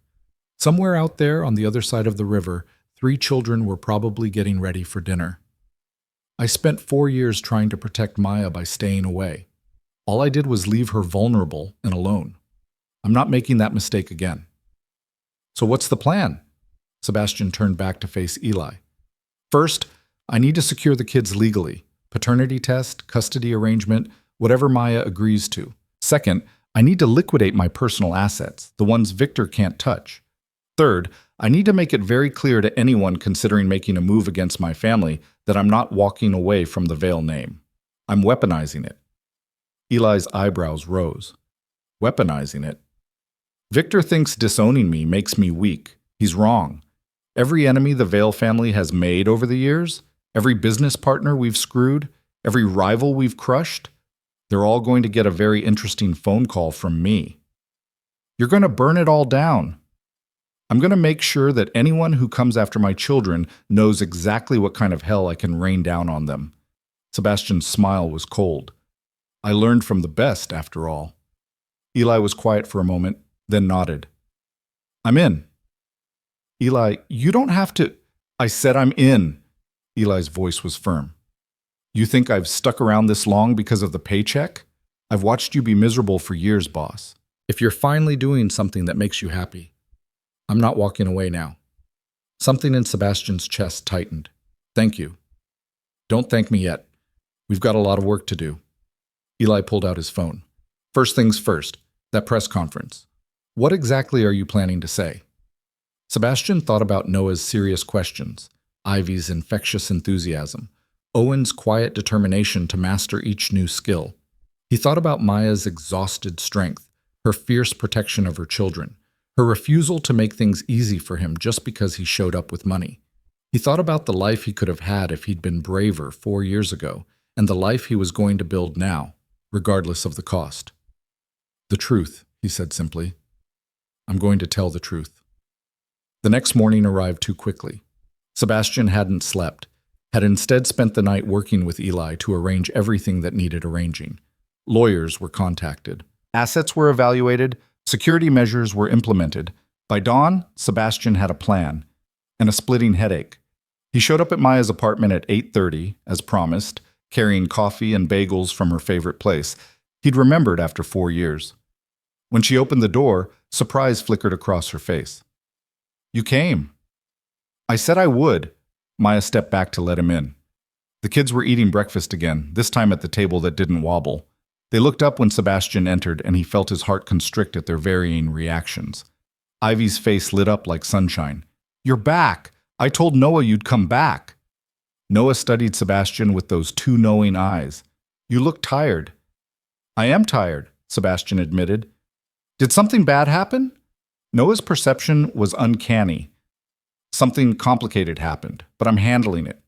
Owen looked up briefly, made eye contact for a split second, then returned to his precisely organized breakfast. But Sebastian counted it as a victory. Maya closed the door behind him. Can we talk? Privately? They stepped into the small bedroom while the kids finished eating. Maya crossed her arms, her expression guarded. I saw the news this morning, she said quietly. Sebastian's stomach dropped. What news? Social media is blowing up about Clarissa Hart's broken engagement. People are speculating about the reason. Some gossip columnist is claiming you were seen in Brooklyn yesterday. Maya's eyes searched his face. What did you do, Sebastian? What I should have done 4 years ago. He met her gaze steadily. I chose you. I chose our children, and I accepted the consequences. What consequences? My grandfather disowned me. My engagement is over. My position in the family business is gone. He watched her process this information. I'm holding a press conference this afternoon to announce that I have 3 children and that I'm publicly claiming them as mine. Maya went white. You're what? I'm telling the truth, Maya. I'm tired of hiding. I'm tired of pretending. These kids deserve a father who isn't ashamed of them. Nobody said anything about being ashamed.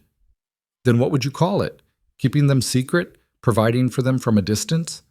That's not being a father. That's being a check in the mail. And what happens when your enemies decide to use them against you? Maya's voice rose.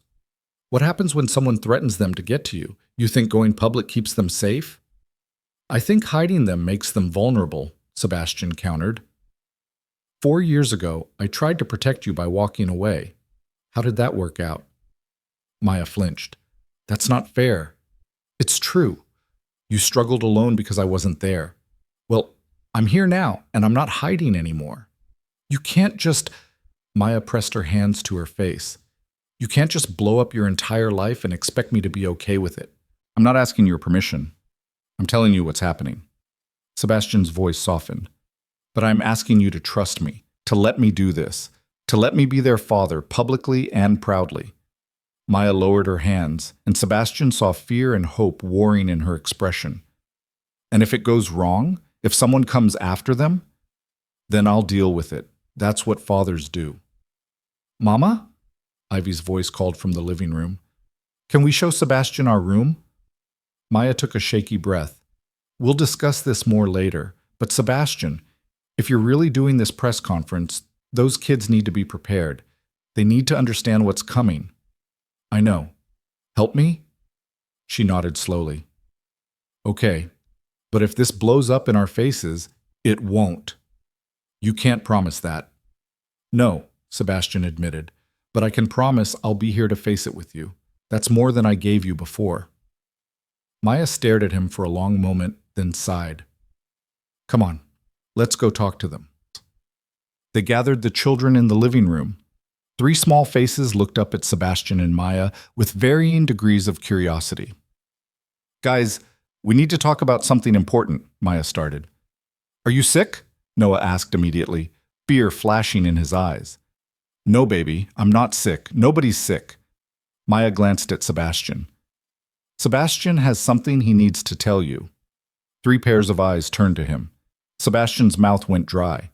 How did you explain to 4-year-olds that their lives were about to change completely? You know how you have a mama who takes care of you? He started. Ivy nodded enthusiastically. Noah watched him carefully. Owen's gaze had returned to his toys, but Sebastian could tell he was listening. Well, everyone also has a father, someone who helped make them, who's supposed to help take care of them and love them. Like Jacob's daddy, Ivy said. He picks Jacob up from daycare sometimes. Exactly like that. Sebastian took a breath. The thing is, I'm your father. I'm your daddy. Silence fell over the room. Ivy's eyes went wide. Noah's expression didn't change, but something flickered in his gaze. Owen's hands stilled on his toys. You? Ivy's voice was small. You're our daddy? Yes? But where were you? The question came from Noah, and it cut like a knife. Daddies are supposed to be there. You weren't there. You're right, Sebastian said, his voice rough. I should have been there. I made a mistake, Noah. A big one. And I'm sorry. Sorry doesn't fix it, Noah said, echoing something he must have heard Maya say 100 times. No, it doesn't, but I'm here now, and I'm not leaving again. Owen suddenly stood up, walked over to Sebastian, and held out one of his toy cars. Sebastian took it carefully, and Owen nodded once before returning to his spot on the floor. Sebastian's throat tightened. He looked at Maya, who had tears running down her face. Does this mean we have a daddy now? Ivy asked, her voice hopeful. If you want me, Sebastian said. I know I haven't earned it yet, but I'd like to try. Ivy launched herself at him, wrapping her small arms around his neck. I always wanted a daddy. Sebastian held her, feeling her tiny heart beating against his chest, and something inside him cracked wide open. Noah approached more cautiously, studying Sebastian's face. You're really not leaving? I'm really not leaving. Promise? I promise, Noah. I will be here for you and your brother and sister for as long as you'll let me. Noah considered this, then held out his hand solemnly. Sebastian shook it, man to man, promise to promise.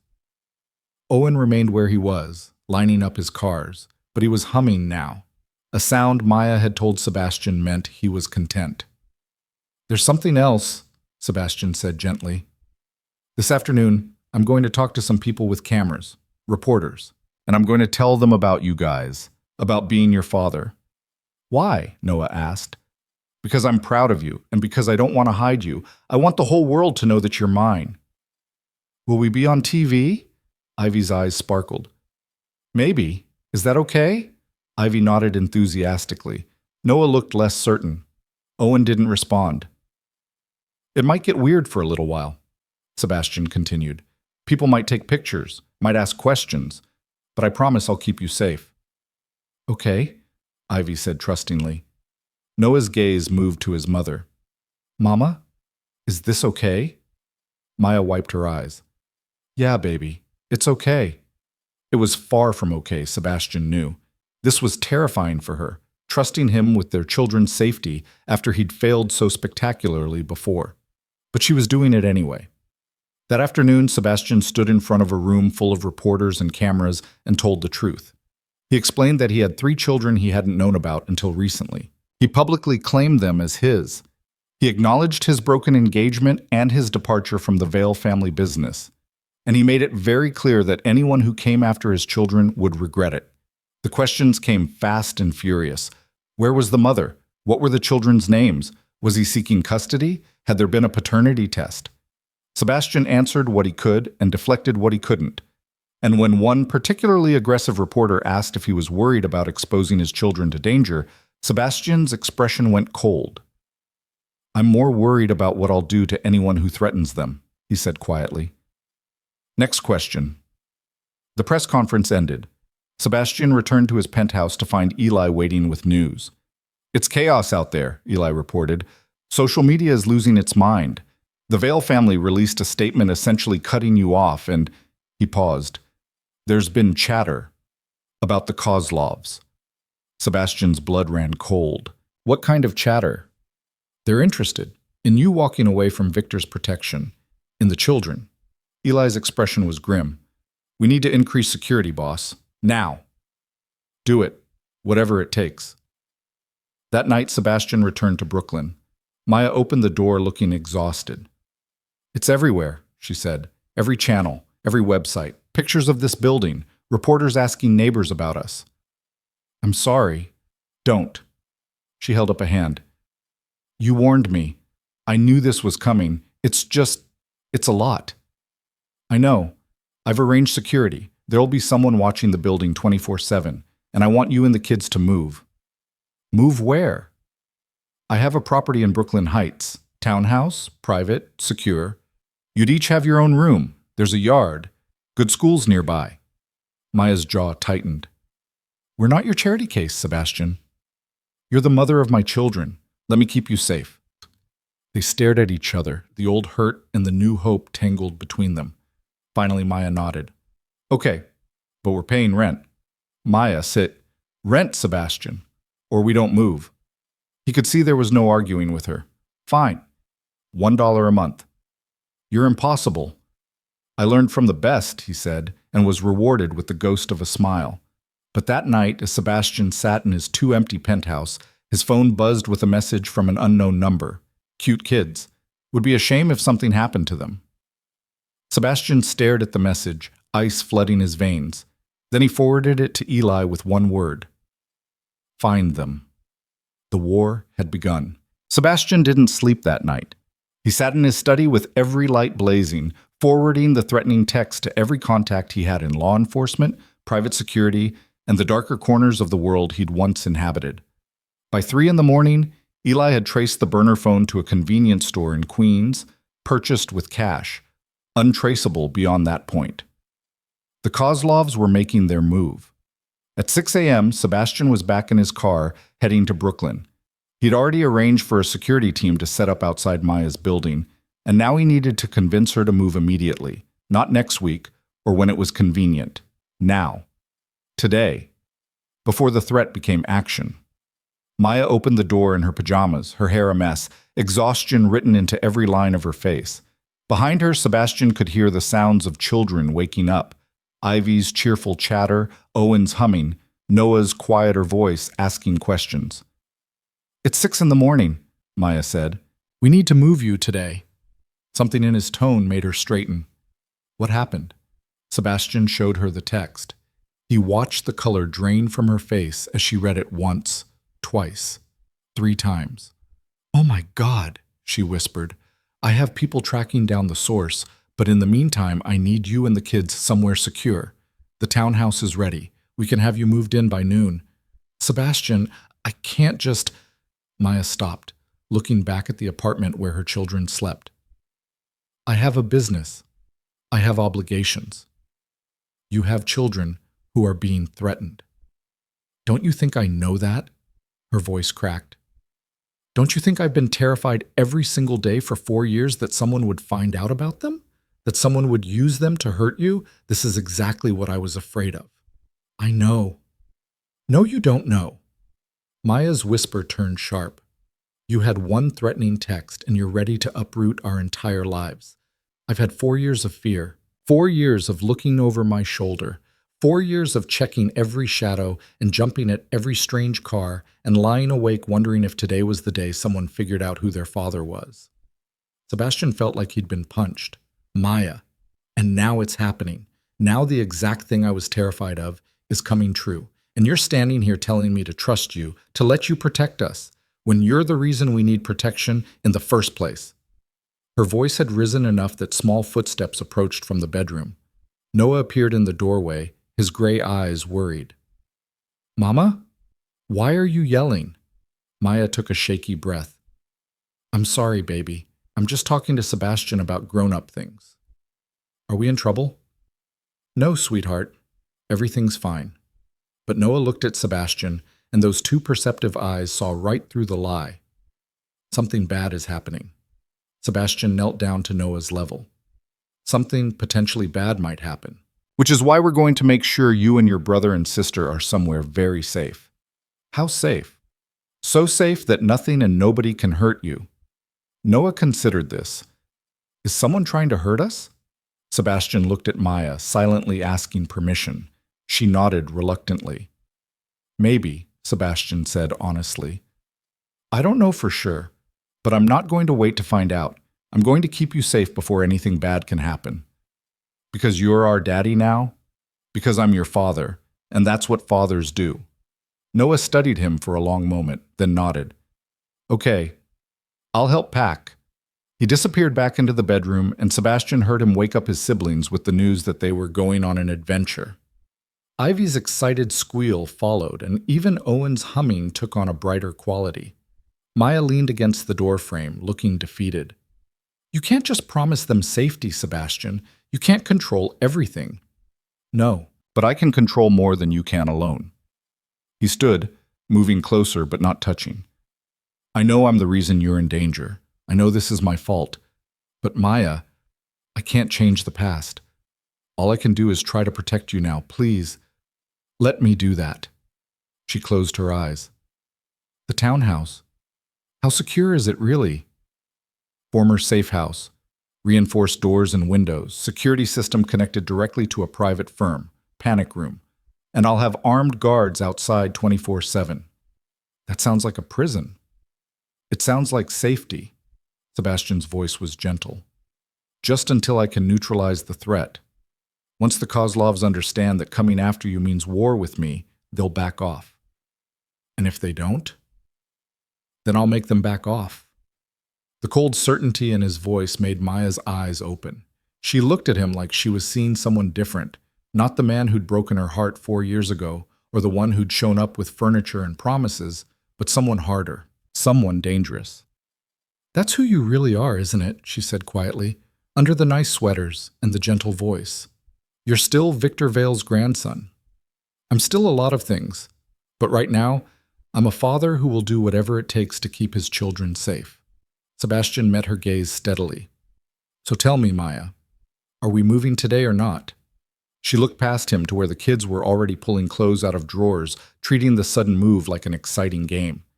Then she looked back at Sebastian. We move today, she said. But Sebastian, this doesn't mean I trust you. This means I'm out of options. I'll take what I can get. The move happened with military efficiency. Eli arrived with a truck and a team of movers who had the apartment packed within 2 hours. The kids thought it was the best adventure ever, especially when they saw the townhouse. It was a beautiful brownstone in Brooklyn Heights, 4 stories of elegance and security disguised as a family home. Each child got their own bedroom. Ivy immediately claimed the one with the window seat, Noah chose the room with the bookshelf, and Owen gravitated toward the quietest room at the back of the house. Maya stood in the master bedroom, looking around at the space that was bigger than her entire previous apartment. This is too much, she said for the 100th time. It's safe, Sebastian countered. That's all that matters. I can't afford this. $1 a month, remember? Sebastian, Maya. He turned to face her. I have 3 town cars, a penthouse in Manhattan, and more money than I know what to do with. Let me spend some of it keeping you safe. It's not about the money. Her voice was quiet. It's about what it means. You're taking care of us, providing for us. That's what I wanted 4 years ago, what I needed, and you weren't there. The words hung in the air between them.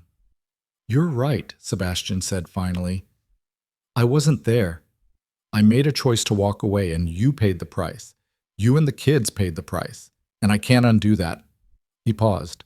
But I'm here now, and I'm not leaving. So you can punish me for the past, or you can let me help with the present. Your choice. Maya looked at him for a long moment, emotions flickering across her face too quickly to name. Finally, she said, I need to check on the kids. She left him standing in the bedroom alone, and Sebastian knew that forgiveness, if it ever came, would be earned in inches, not leaps. Over the next 3 days, Sebastian worked around the clock to neutralize the Kozlov threat. He reached out to old contacts, called in favors, and made it very clear through back channels that his children were completely off limits.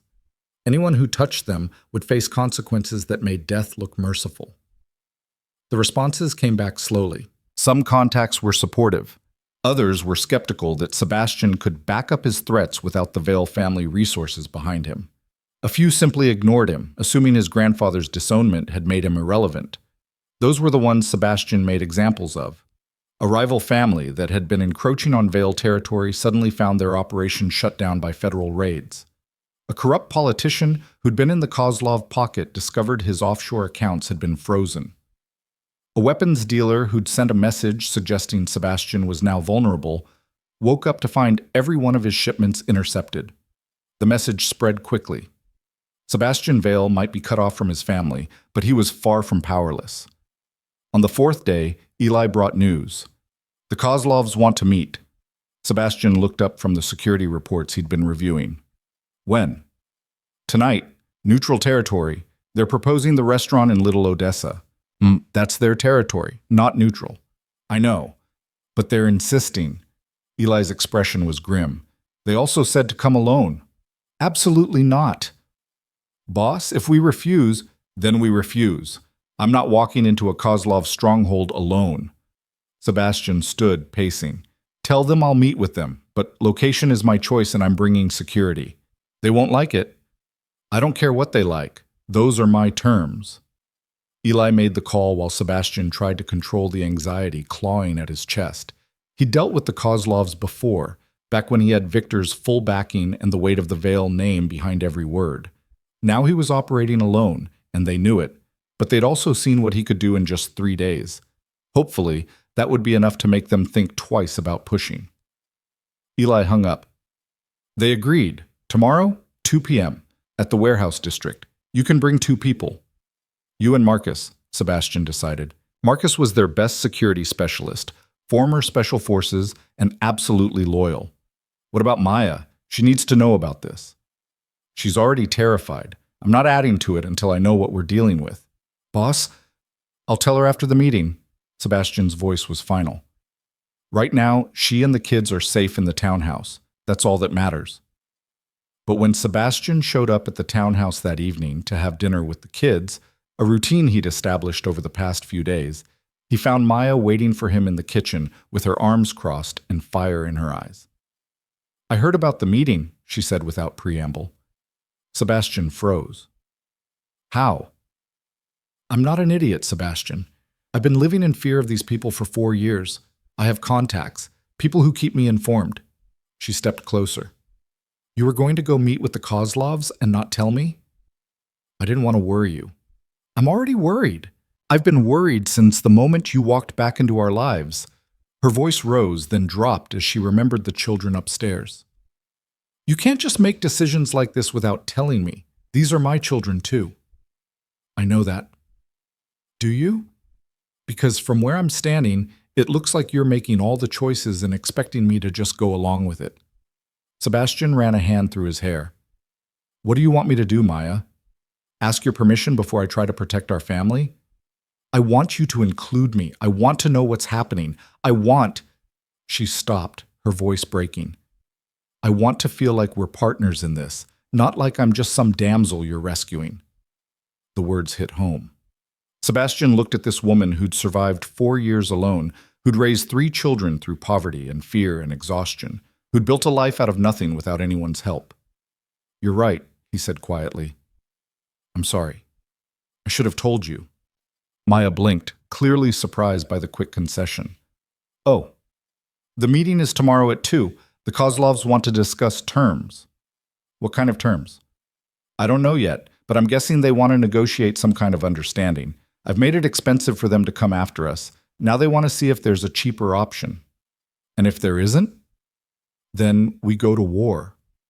Sebastian met her gaze. And I'll win, Maya. Whatever it takes, I'll win. She studied him, and he could see her trying to reconcile the gentle man who played with their children with the cold strategist discussing war. "I want to come to the meeting," she said. "Absolutely not." "Sebastian?" "No." His voice was firm. "I will include you in decisions.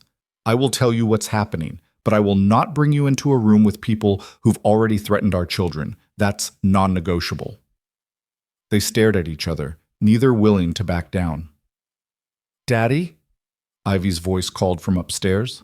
"Are you staying for dinner?" The moment broke. Maya shook her head. "We'll discuss this later. Go see your kids." Sebastian climbed the stairs to find all three children in Ivy's room, which had somehow become the central gathering place. Ivy was showing Noah and Owen her new collection of stuffed animals. Sebastian had maybe gone overboard at the toy store, while Noah organized them by size and Owen lined them up by color. "Daddy!" Ivy launched herself at him. The word still made Sebastian's heart skip every time he heard it. "Hey, sweetheart, what are you guys up to?" "We're organizing," Noah said seriously. "Ivy has too many toys and they need a system." "I don't have too many," Ivy protested. "You can never have too many friends." "Stuffed animals aren't friends," Noah argued. "They are too. Right, Daddy?" Sebastian found himself being drawn into a debate about the sentience of stuffed animals, and despite the stress of the upcoming meeting, despite the threats and the fear, he felt something close to peace. This was what mattered, not power or money or family legacy. Three children arguing about toys, a daughter who called him Daddy without hesitation, a son who was slowly learning to trust him, another son who showed his affection through shared cars and quiet humming. Owen approached him now, holding out a stuffed elephant. Sebastian took it carefully. "For you," Owen said quietly, "to keep you safe." Sebastian's throat tightened. "Thank you, buddy. I'll take very good care of him." Owen nodded, satisfied, and returned to his color-coded line of animals. Maya appeared in the doorway. "Dinner's ready." They ate together at the large dining table, a real family dinner with plates that matched and enough food for everyone. Ivy chattered about wanting a pet. Noah asked thoughtful questions about how buildings were constructed. Owen ate his food in careful sections, never letting different items touch. And Sebastian memorized every moment, knowing that tomorrow he might have to destroy people to keep this fragile peace intact. After dinner, after stories and teeth brushing and tucking three small bodies into three separate beds, Sebastian found Maya in the kitchen cleaning up. "Let me help," he said. They washed dishes in silence for a while before Maya spoke. "They're getting attached to you. Is that a bad thing?" "I don't know yet." She handed him a plate to dry. "Ivy already thinks you hung the moon. Noah's starting to let his guard down. Even Owen is engaging with you more. But what happens if you leave again? What happens if this gets too hard or too dangerous or too real?" Maya's voice was quiet. "They're children, Sebastian. They can't protect their hearts the way adults can." "I'm not leaving. You said that 4 years ago." The words hung between them like smoke. "I didn't say it 4 years ago," Sebastian corrected gently. "I said the opposite. I told you that you were a mistake, that I regretted you. I pushed you away as hard as I could." "To protect me," Maya said bitterly. "I know, you've explained." "Yes, to protect you, and I was wrong." Sebastian set down the dish towel and turned to face her. "Not about you being in danger. That was real. The Kozlovs were watching you. They would have used you against me, but I was wrong to think that making you hate me was the solution." "Then what should you have done?" "I should have trusted you enough to explain, should have given you the choice instead of making it for you, should have found a way to keep you safe while staying in your life." He paused. "I should have been braver." Maya's hands stilled in the soapy water. "Why weren't you?" "Because I was 25 years old and terrified. Because Victor told me it was the only way. Because I'd spent my whole life learning that caring about people made them targets, and I didn't know how to protect someone I loved without pushing them away." "Loved," Maya repeated quietly. "Past tense?" Sebastian looked at her, really looked at her, at the woman who'd survived everything he'd thrown at her and come out stronger, at the mother who'd raised 3 incredible children alone, at the only person who'd ever made him want to be more than his last name. "No," he said. "Not past tense." Maya's breath caught. "Sebastian, I know I have no right to say that. I know I destroyed what we had. But Maya, I never stopped loving you. Not when I walked away. Not during 4 years of trying to forget you. Not for a single day." His voice was rough. "And seeing you now, seeing what you've become, seeing the way you love those kids, I love you more than I did back then, which I didn't think was possible." Tears were streaming down Maya's face. "You can't just say things like that." "Why not? It's true." "Because it's not fair." Her voice broke. "It's not fair to tell me you love me when I'm still so angry at you, when I'm still hurt, when I don't know if I can ever trust you again." "I know." "Then why say it?" "Because I'm done hiding, done pretending, done playing it safe." Sebastian took a step closer, but didn't touch her. "I love you, Maya. I love our children. And I will spend the rest of my life proving that I'm not going anywhere, whether you forgive me or not." Maya pressed her hands to her face, her shoulders shaking. Sebastian wanted to reach for her, to hold her, but he forced himself to stay still. This wasn't about what he wanted, it was about giving her space to feel whatever she needed to feel. Finally, she lowered her hands. "I don't know how to do this." "Do what?" "Any of this. Let you back in, trust you with the kids, trust you with—" She stopped. "With my heart again." "Then don't," Sebastian said gently. "Not yet. Not until you're ready." "I'm not going anywhere, Maya. I'll wait as long as it takes." She studied him through tear-filled eyes. "What if I'm never ready?" "Then I'll love you anyway." The silence stretched between them, heavy with years of hurt and hope. Finally, Maya said, "The meeting tomorrow. Tell me everything." So he did. They sat at the kitchen table until midnight, and Sebastian laid out every detail of the Kozlov situation, his strategy, his backup plans, his fears. Maya listened, asked sharp questions, and occasionally suggested angles he hadn't considered. By the time they finished, Sebastian had a better plan and a deeper respect for the woman across from him. "Thank you," he said. "For what?" "For caring, for being invested in keeping us safe, for—" He paused. "For not giving up on us completely." Maya smiled sadly. "Those kids are half yours. Like it or not, we're connected now. I can't give up on us because that would mean giving up on them." It wasn't a declaration of love, it wasn't forgiveness, but it was something, and Sebastian would take it. The next day, Sebastian arrived at the warehouse district with Eli and Marcus flanking him. The building the Kozlovs had chosen was abandoned, or appeared to be, which made Sebastian's instincts scream danger. "I don't like this," Marcus muttered. "Neither do I," Sebastian agreed. "Stay sharp." They entered the warehouse to find 4 men waiting. 3 were clearly muscle, large, armed, and watching Sebastian's every move. The 4th was Alexei Kozlov himself, head of the family, looking relaxed despite the tension in the room. "Sebastian Vale," Alexei said, his accent thick. "You've been busy this week." "I've been protecting my family." "By destroying mine?" Alexei's smile didn't reach his eyes. "You cost us 3 operations and $2 million in seized product." "Consider it a warning." "A warning," Alexei laughed. "You come into my house, threaten my business, and call it a warning. You have balls. I'll give you that." "I have children," Sebastian corrected, "and anyone who threatens them learns that I can be much worse than a warning." The temperature in the room dropped. Alexei's smile faded. "Those children," he said quietly, "are they really worth starting a war over?" "They're worth ending one over." Alexei studied him. "Your grandfather would be ashamed. Victor Vale didn't let sentiment cloud his judgment. My grandfather is the reason I'm here instead of at his side. So his opinion stopped mattering to me the moment he put business before family. And yet you expect me to do the same? To back away from profitable opportunities because you've decided to play daddy?" Alexei shook his head. "That's not how this works, Sebastian." "Then let me explain how it works now." Sebastian's voice went cold. "You leave my family alone, and I leave yours alone. You come after them, and I burn the Kozlov empire to the ground. Not just your operations here, every port you control, Every politician in your pocket, every dirty deal you've made from Brighton Beach to Moscow. I'll expose all of it. You're bluffing. Am I? Sebastian pulled out his phone and showed Alexei a file directory. Financial records, communications, evidence of crimes dating back 15 years, all compiled, all verified, all ready to go to the FBI the moment something happens to anyone I care about.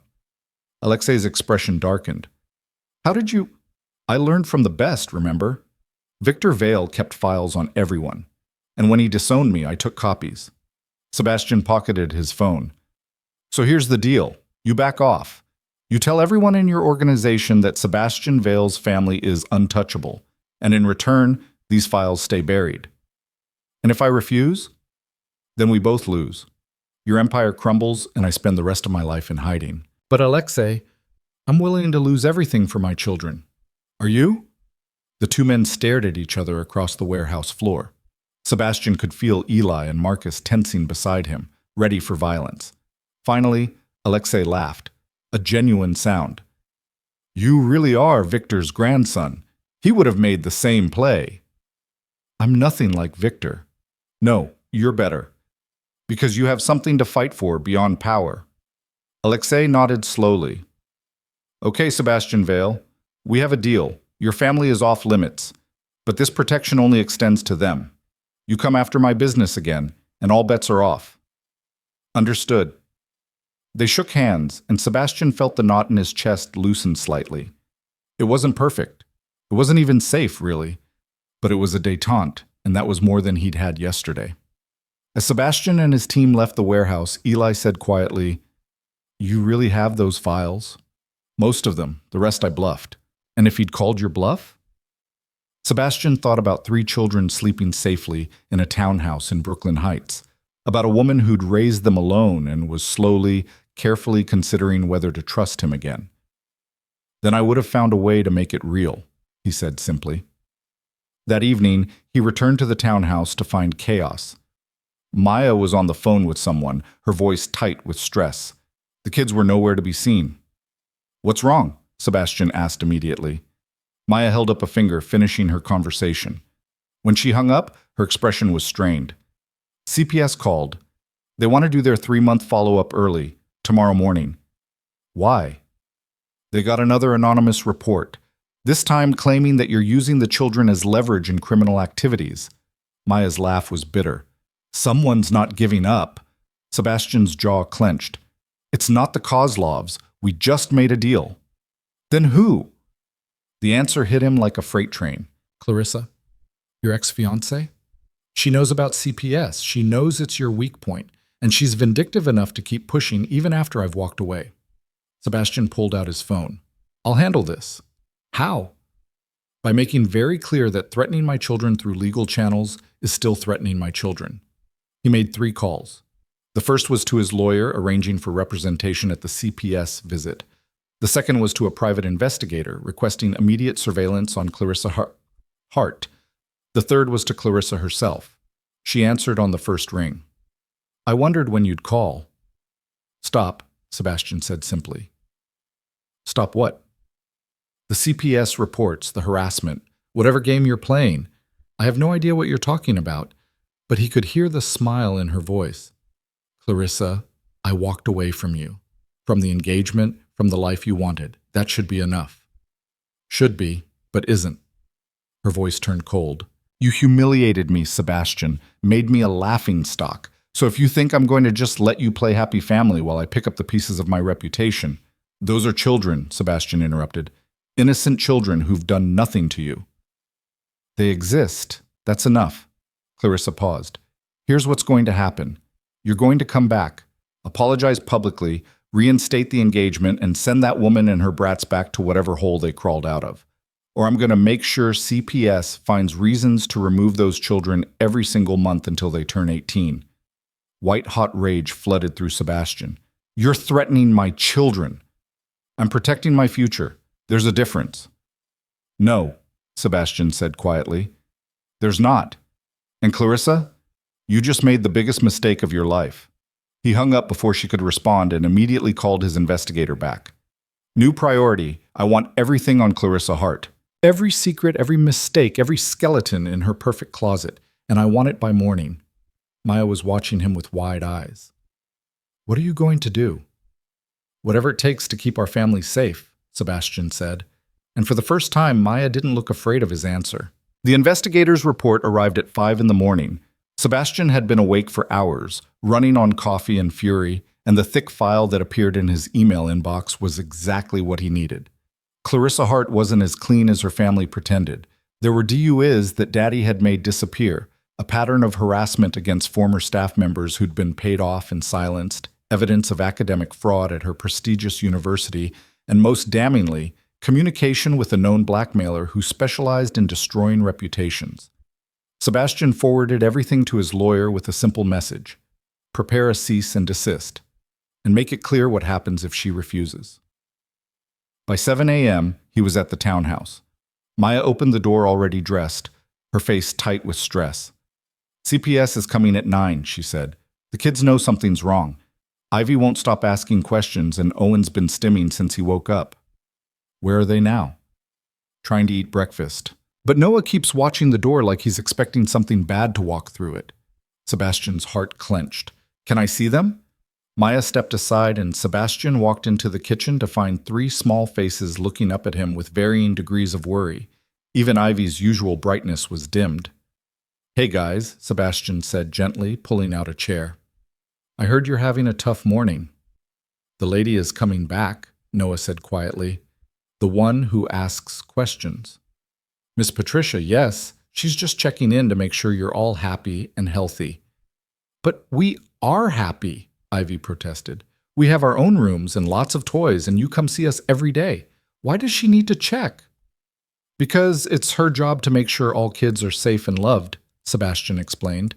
And you guys are, so there's nothing to worry about. Owen's hands moved in rapid patterns. Sebastian had learned over the past week that this meant his son was processing anxiety. He knelt beside Owen's chair. Hey buddy, you okay? Owen didn't make eye contact, but his hands slowed slightly. Sebastian had also learned that sometimes just being present was enough. I brought something for you, Sebastian said, pulling a small weighted blanket from his bag. The therapist had suggested it might help during stressful moments. Want to try it? Owen took the blanket carefully, draped it over his shoulders, and immediately his stimming decreased. He looked at Sebastian briefly, just a flash of hazel eyes, and nodded. You're welcome, Sebastian said softly. Noah was still watching him with those gray eyes that saw too much. Are you worried? Sebastian could lie, could tell them everything was fine and hope they believed it. But Noah would see through it, and more importantly, these kids deserved the truth. A little, he admitted, but I'm also prepared.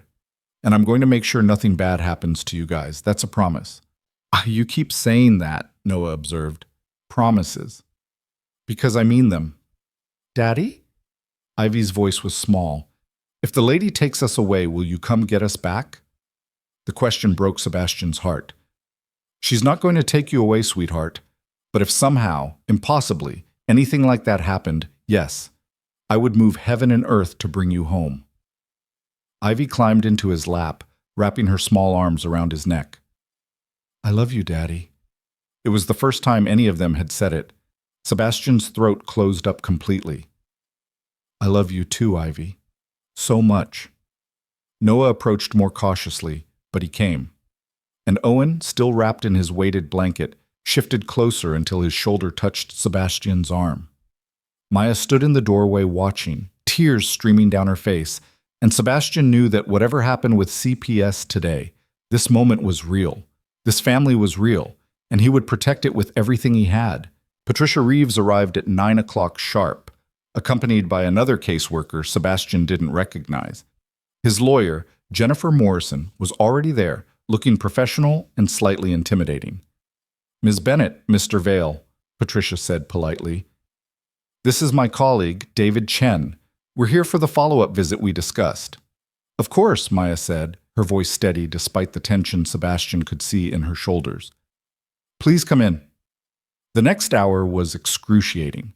Patricia and David walked through every room, asked detailed questions about the children's routines, observed how the kids interacted with both Maya and Sebastian.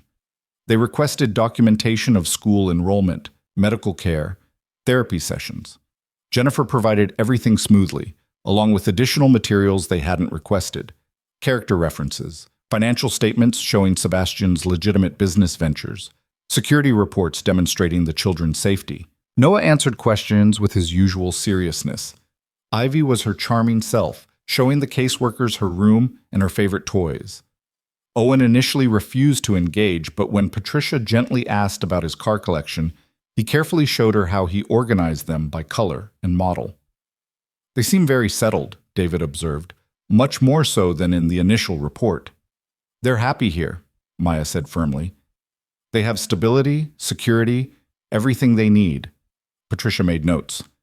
And Mr. Vale's involvement? This is a recent development? Yes, Sebastian said before Maya could answer. I only learned about the children 2 weeks ago. Since then, I've been establishing a relationship with them and ensuring they have everything they need. Including this residence? Including a safe home, yes. David exchanged a glance with Patricia. We've received reports suggesting that Mr. Vale's business dealings might present a danger to the children. Jennifer stepped in smoothly. Mr. Vale has severed all ties with his family's previous business interests. He's currently operating as an independent consultant with completely legitimate clients. I have documentation if you need it. We do, Patricia said. More papers were produced. Sebastian watched the caseworkers review everything, looking for holes, for problems, for any reason to substantiate whatever Clarissa had reported. They found nothing. Finally, after what felt like an eternity, Patricia closed her folder. Mr. Vale, Mrs. Bennett, may we speak with you privately? Sebastian's stomach clenched, but he nodded. Maya asked Mrs. Chen, who'd come over to help with the kids, to take them to the playroom. Once the children were out of earshot, Patricia spoke. I'm going to be direct with you. We've received 3 anonymous reports in the past 2 weeks, all claiming various concerns about this placement, unsafe living conditions, criminal activity, inadequate supervision. And? Maya's voice shook slightly. And none of them have been substantiated. What I see here is 3 children who are thriving. They're healthy, happy, well cared for, and clearly loved by both parents. Patricia paused. However, the pattern of reports is concerning. Someone is targeting this family. We know who, Sebastian said quietly, and we're handling it. Legally, I hope, David said. Completely legally, Jennifer assured them. We've already filed cease and desist orders against the individual making these false reports. Patricia nodded. Good. Because while I'm closing this case as unfounded, I want to be clear. If these reports continue, we'll have to investigate each one. That's not good for anyone, especially the children. The reports will stop, Sebastian said with absolute certainty. See that they do. Patricia stood. Ms. Bennett, you're doing an excellent job with those kids. Mr. Vale, I'm glad to see you stepping up. Keep doing what you're doing. After the caseworkers left, Maya collapsed onto the couch. I can't keep doing this. Every time the doorbell rings, every time the phone buzzes, I think it's going to be them taking my babies away. Sebastian sat beside her, careful to maintain distance. It won't happen again. I'm making sure of it. How? You can't control Clarissa. Actually, I can. He pulled out his phone and showed her the summary of evidence his investigator had compiled. She's going to back off or this all becomes public. Her choice. Maya read through the file, her expression shifting from fear to shock to something almost like satisfaction. You'd really destroy her? To protect our children? Without hesitation. Our children, Maya repeated softly. You keep saying that. Because they are. Legally, biologically, emotionally, they're ours. Sebastian turned to face her. I know I haven't earned the right to call them that. I know I've only been here for 2 weeks. But Maya, they're mine in every way that matters. I know. She looked at him, really looked at him, and Sebastian saw something shift in her expression. I see it when you're with them. The way Noah seeks you out when he's worried, the way Ivy lights up when you walk in, the way Owen trusts you with his routines and his safe spaces. They're yours. And you? The question came out before Sebastian could stop it. Are you mine? Maya's breath caught. Sebastian, I'm not asking for an answer. I'm just... He stopped, trying to find the right words. I love you, Maya. I told you that before, and I meant it. But I also know that love isn't enough. I destroyed your trust, and I need to rebuild it. I'm just asking if that's even possible. If somewhere down the road you could see yourself forgiving me enough to... To what? Love you back? Maya's voice was soft. Sebastian, I never stopped loving you. That's the problem. Sebastian's heart stopped. What? 4 years ago when you walked away, I was devastated. But I wasn't just hurt. I was furious. Because even after everything you said, even after you destroyed me, I still loved you. She wiped at her eyes. And then I found out I was pregnant, and I had to somehow reconcile loving a man who'd abandoned me with raising children who looked just like him. Every time Noah looked at me with your eyes, every time Ivy smiled with your smile, every time Owen showed the same quiet determination you have, I saw you, and I hated that I still loved you. Maya, let me finish. She took a shaky breath. These past 2 weeks, watching you with the kids, seeing how hard you're trying, seeing you walk away from everything to choose them, it's breaking down every wall I built, and that terrifies me. Because what if you leave again? What if this gets too hard and you decide we're not worth it? That won't happen. You can't know that. Yes, I can. Sebastian moved closer, close enough to take her hand if she'd let him. Because I know what it feels like to live without you. I know what it cost me to walk away.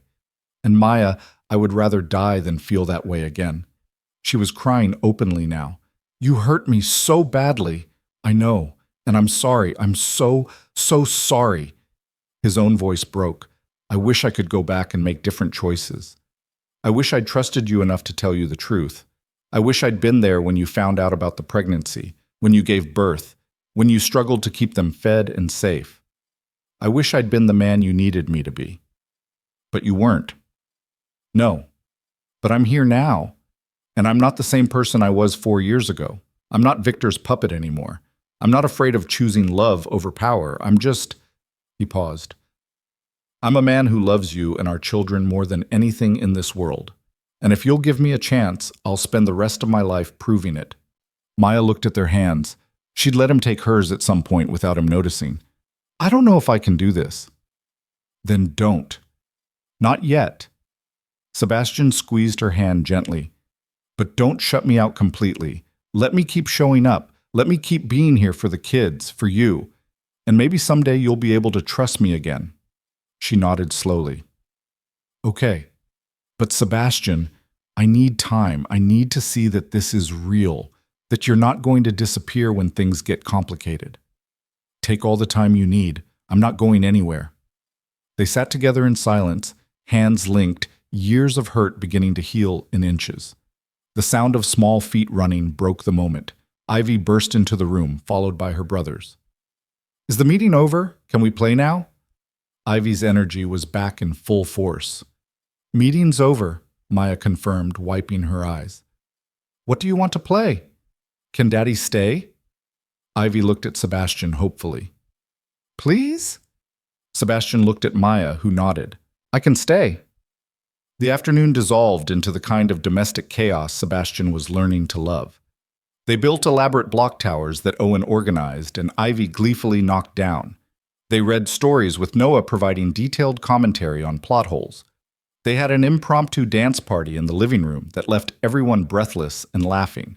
And through it all, Sebastian felt the pieces of his life finally clicking into place. This was what mattered. Not empires or power or family legacy, just this. 3 children and a woman who was slowly, carefully learning to trust him again. That evening, after the kids were in bed, Sebastian's phone rang. It was Jennifer. Clarissa's lawyer just called, she said. She's agreeing to all our terms. No more CPS reports, no more harassment, complete radio silence. In exchange, we don't release any of the information we found. Sebastian felt tension he hadn't realized he was carrying release from his shoulders. She signed? Everything. It's over, Sebastian. Your family is safe. After he hung up, he found Maya in the kitchen making tea.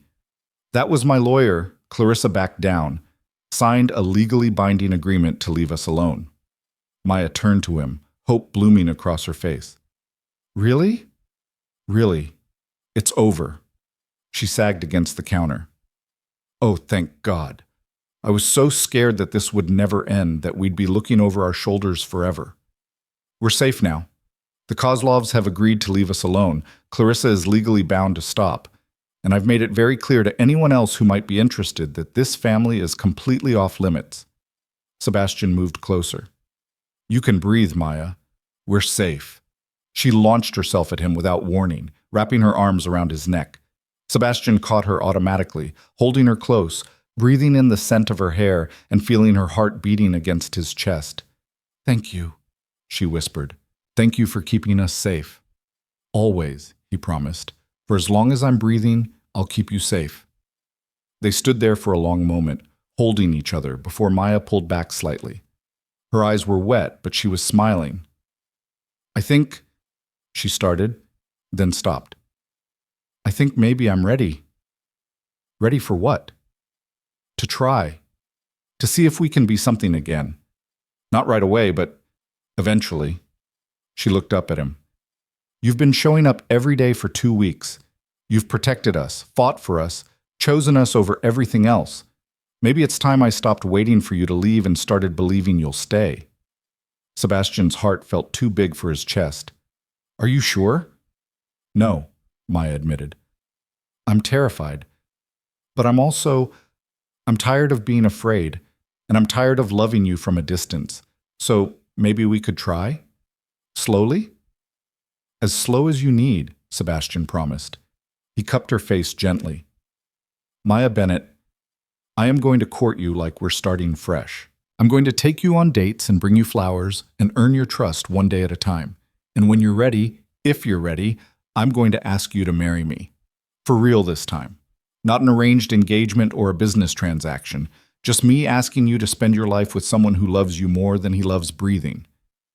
That's a pretty big promise. I'm a pretty determined man.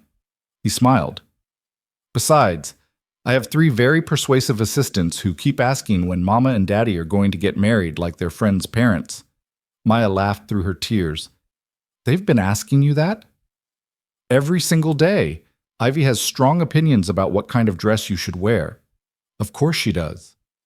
They stood together in the kitchen, foreheads touching, breathing the same air, and Sebastian felt hope blooming for the first time in 4 years. Over the next 6 months, Sebastian kept his promise. He showed up every single day, not as an obligation, but as a joy. He learned the rhythms of the household, Owen's therapy schedule, Noah's preference for bedtime stories about space, Ivy's endless energy that required multiple outlets. He officially established paternity and worked out a custody arrangement with Maya that essentially amounted to him being as present as she'd allow, which turned out to be constantly. He started a legitimate consulting business, using his strategic mind and connections for legal purposes. It wasn't as lucrative as the Vale Empire, but it was honest work that let him sleep at night. He had dinner with the family every evening, read bedtime stories, attended therapy sessions, showed up for school events, learned to braid hair when Ivy demanded it, mastered the art of parallel play with Owen, had increasingly complex philosophical discussions with Noah, and slowly, carefully, he courted Maya. First dates were coffee while the kids were at school, then dinners after they were asleep. Long walks through Brooklyn, too. Conversations that stretched for hours about everything and nothing, rebuilding the connection they'd once had, but stronger this time, rooted in truth instead of secrets. 3 months in, Sebastian kissed her for the first time since they'd reunited. They were in the kitchen after a particularly chaotic family dinner, and Maya was laughing at something Ivy had said, and Sebastian couldn't help himself. He cupped her face and kissed her softly. She kissed him back. 5 months in, Maya admitted she'd forgiven him. They were sitting on the couch watching the kids play, and she just said it quietly. I forgive you for leaving, for the wasted years. I forgive you. Sebastian had cried. At 6 months, on a Sunday afternoon in the Brooklyn townhouse garden, Sebastian proposed. Not with a massive ring or an elaborate setup, but simply. The kids were playing nearby, and Maya was watching them with that soft smile she got when they were being particularly sweet, and Sebastian knelt down beside her chair. "Maya Bennett," he said quietly. She turned, saw him kneeling, and her hands flew to her mouth. "I know we've talked about this.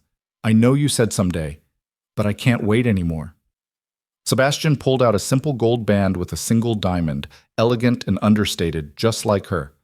"I love you. I love our children. I love the life we're building together, and I want to make it official. Will you marry me?" Maya was crying, but she was also smiling.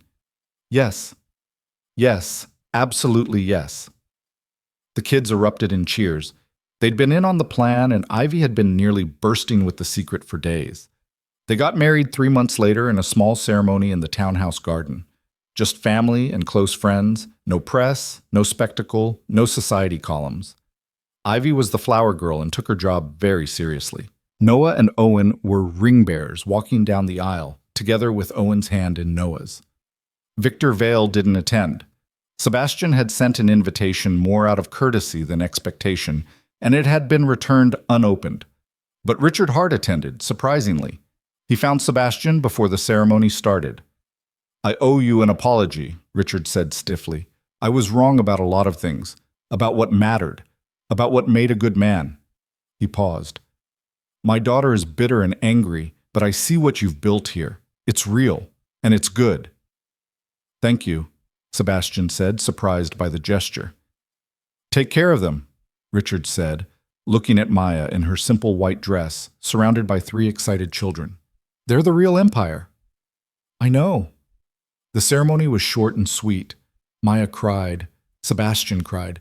Even Noah cried a little, though he tried to hide it. When they were pronounced married, Ivy shouted, "Finally!" loud enough that everyone laughed. That night, after the guests left and the kids were finally blessedly asleep, Sebastian and Maya stood in the garden where they'd gotten married just hours before. "Mrs. Vale," Sebastian said, testing out the name. "Actually, I'm keeping Bennett," Maya said with a smile. "The kids have it, and I like having the same name as them. But you can be Mr. Bennett if you want." "I'd be honored to be Mr. Bennett." She laughed and kissed him. "I can't believe we're here. 6 months ago, I was terrified of you. Now I'm married to you." "Terrified of me?" "Of what you represented. Of getting hurt again. Of letting the kids get attached and having you disappear." She wrapped her arms around his waist. "But you didn't disappear. You stayed. Even when it was hard, even when I pushed you away, you stayed. I told you I would. I know, but it's different experiencing it. Knowing that when things get complicated, you don't run. You just stay and fight and love us through it." Sebastian pulled her closer. "That's what family does." "Is this what you imagined?" Maya asked. "When you thought about your future? A townhouse in Brooklyn with 3 kids and a wife who owns a food truck?" Sebastian thought about the penthouse in Manhattan he'd given up, the empire he'd walked away from, the life of power and influence he'd traded for bedtime stories and therapy sessions and chaotic family dinners. "No," he said honestly. "This is better than anything I ever imagined." 1 year later, Sebastian sat in the audience of Owen's school performance. His son was participating in a play about community helpers, and while Owen had refused a speaking part, he'd agreed to be on stage if he could be a crossing guard who just held up a stop sign. It was a small victory, but Sebastian had learned that with Owen, small victories were everything. Noah sat beside him, whispering commentary about the plot. Ivy was on Maya's other side, waving enthusiastically every time she saw Owen, even though he was just standing there. When the performance ended, Owen came running, actually running, which he rarely did, straight to Sebastian. "I did it," he said, his voice quiet but proud. "You did," Sebastian confirmed, kneeling down to his level. "You were amazing, buddy." Owen smiled, a real, full smile that lit up his entire face, and held up his hand for a high five. Sebastian obliged, his heart bursting. "Can we get ice cream?" Ivy asked. "To celebrate?" "Absolutely," Maya agreed. They walked to the ice cream shop as a family, Sebastian and Maya hand in hand, the kids running ahead but never too far. Noah kept checking back to make sure they were following. Ivy narrated everything they passed. Owen hummed his contentment. Inside the shop, while the kids debated flavors, an older woman approached Sebastian. He tensed instinctively, still not entirely comfortable with strangers approaching, even after a year of quiet family life. "I'm sorry to interrupt," the woman said, "but I just wanted to say you have a beautiful family." Sebastian looked at Maya, who was helping Owen decide between chocolate and vanilla. At Noah, who was explaining the mathematical probability of which flavor combination was optimal. At Ivy, who was charming the teenager behind the counter. "Thank you," he said, and meant it with his entire soul. "I really do." That night, after ice cream and dinner and baths and bedtime stories, Sebastian found Maya in their bedroom. She was looking at photos from Owen's performance on her phone, smiling. "What are you thinking about?" he asked, climbing into bed beside her. "How different life is now. How a year ago I was terrified every single day, and now—" She gestured around the room, at the house they'd made into a home, at the life they'd built. "Now I'm happy. Really, genuinely happy." "Me too." She set down her phone and turned to face him. "Do you ever regret it? Walking away from everything?" Sebastian thought about his grandfather, who he hadn't spoken to in over a year, about the empire he'd given up, about the life of power and influence he could have had. Then he thought about this morning, when Ivy had climbed into bed with them at 6 a.m. to announce that she'd lost her first tooth.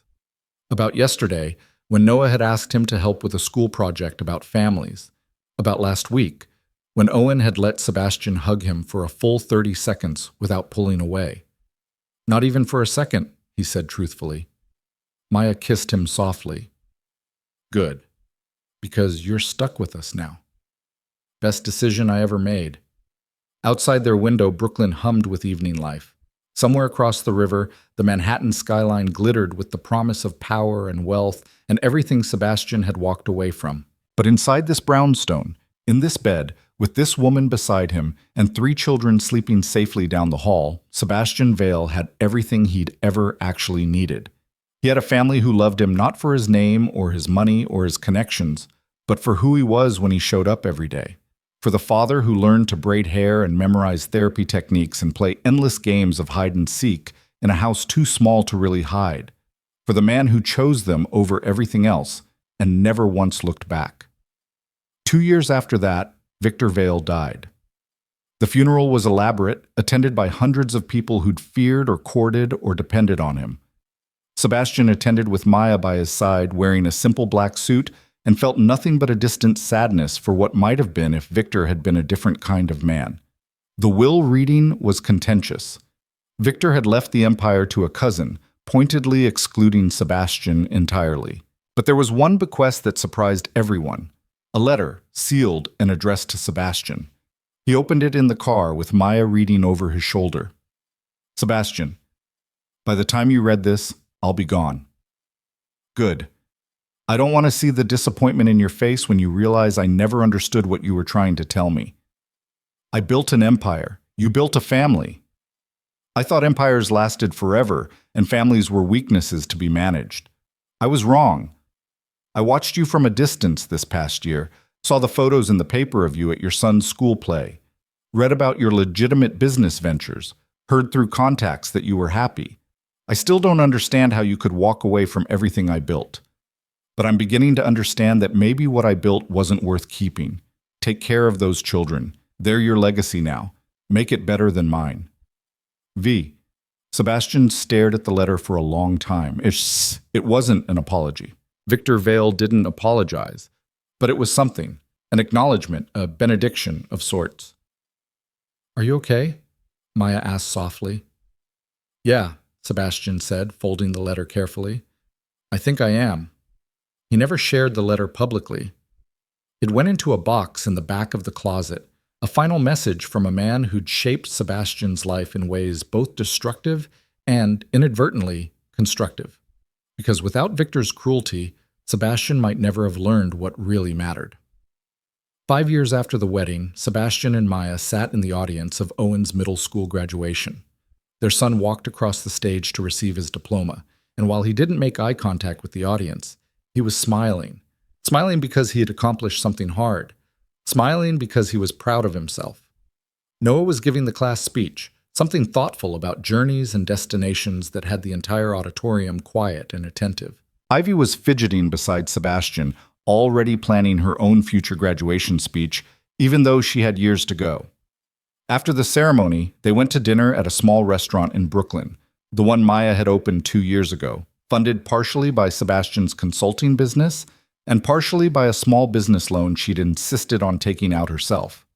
It was called the Three Kings, named after their children, and it was always busy with neighborhood families who appreciated good food and reasonable prices.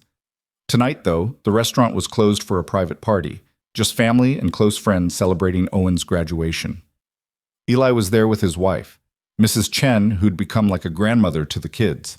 Jenny, Owen's longtime therapist, who'd watched him grow from a nonverbal 4-year-old into a thriving preteen.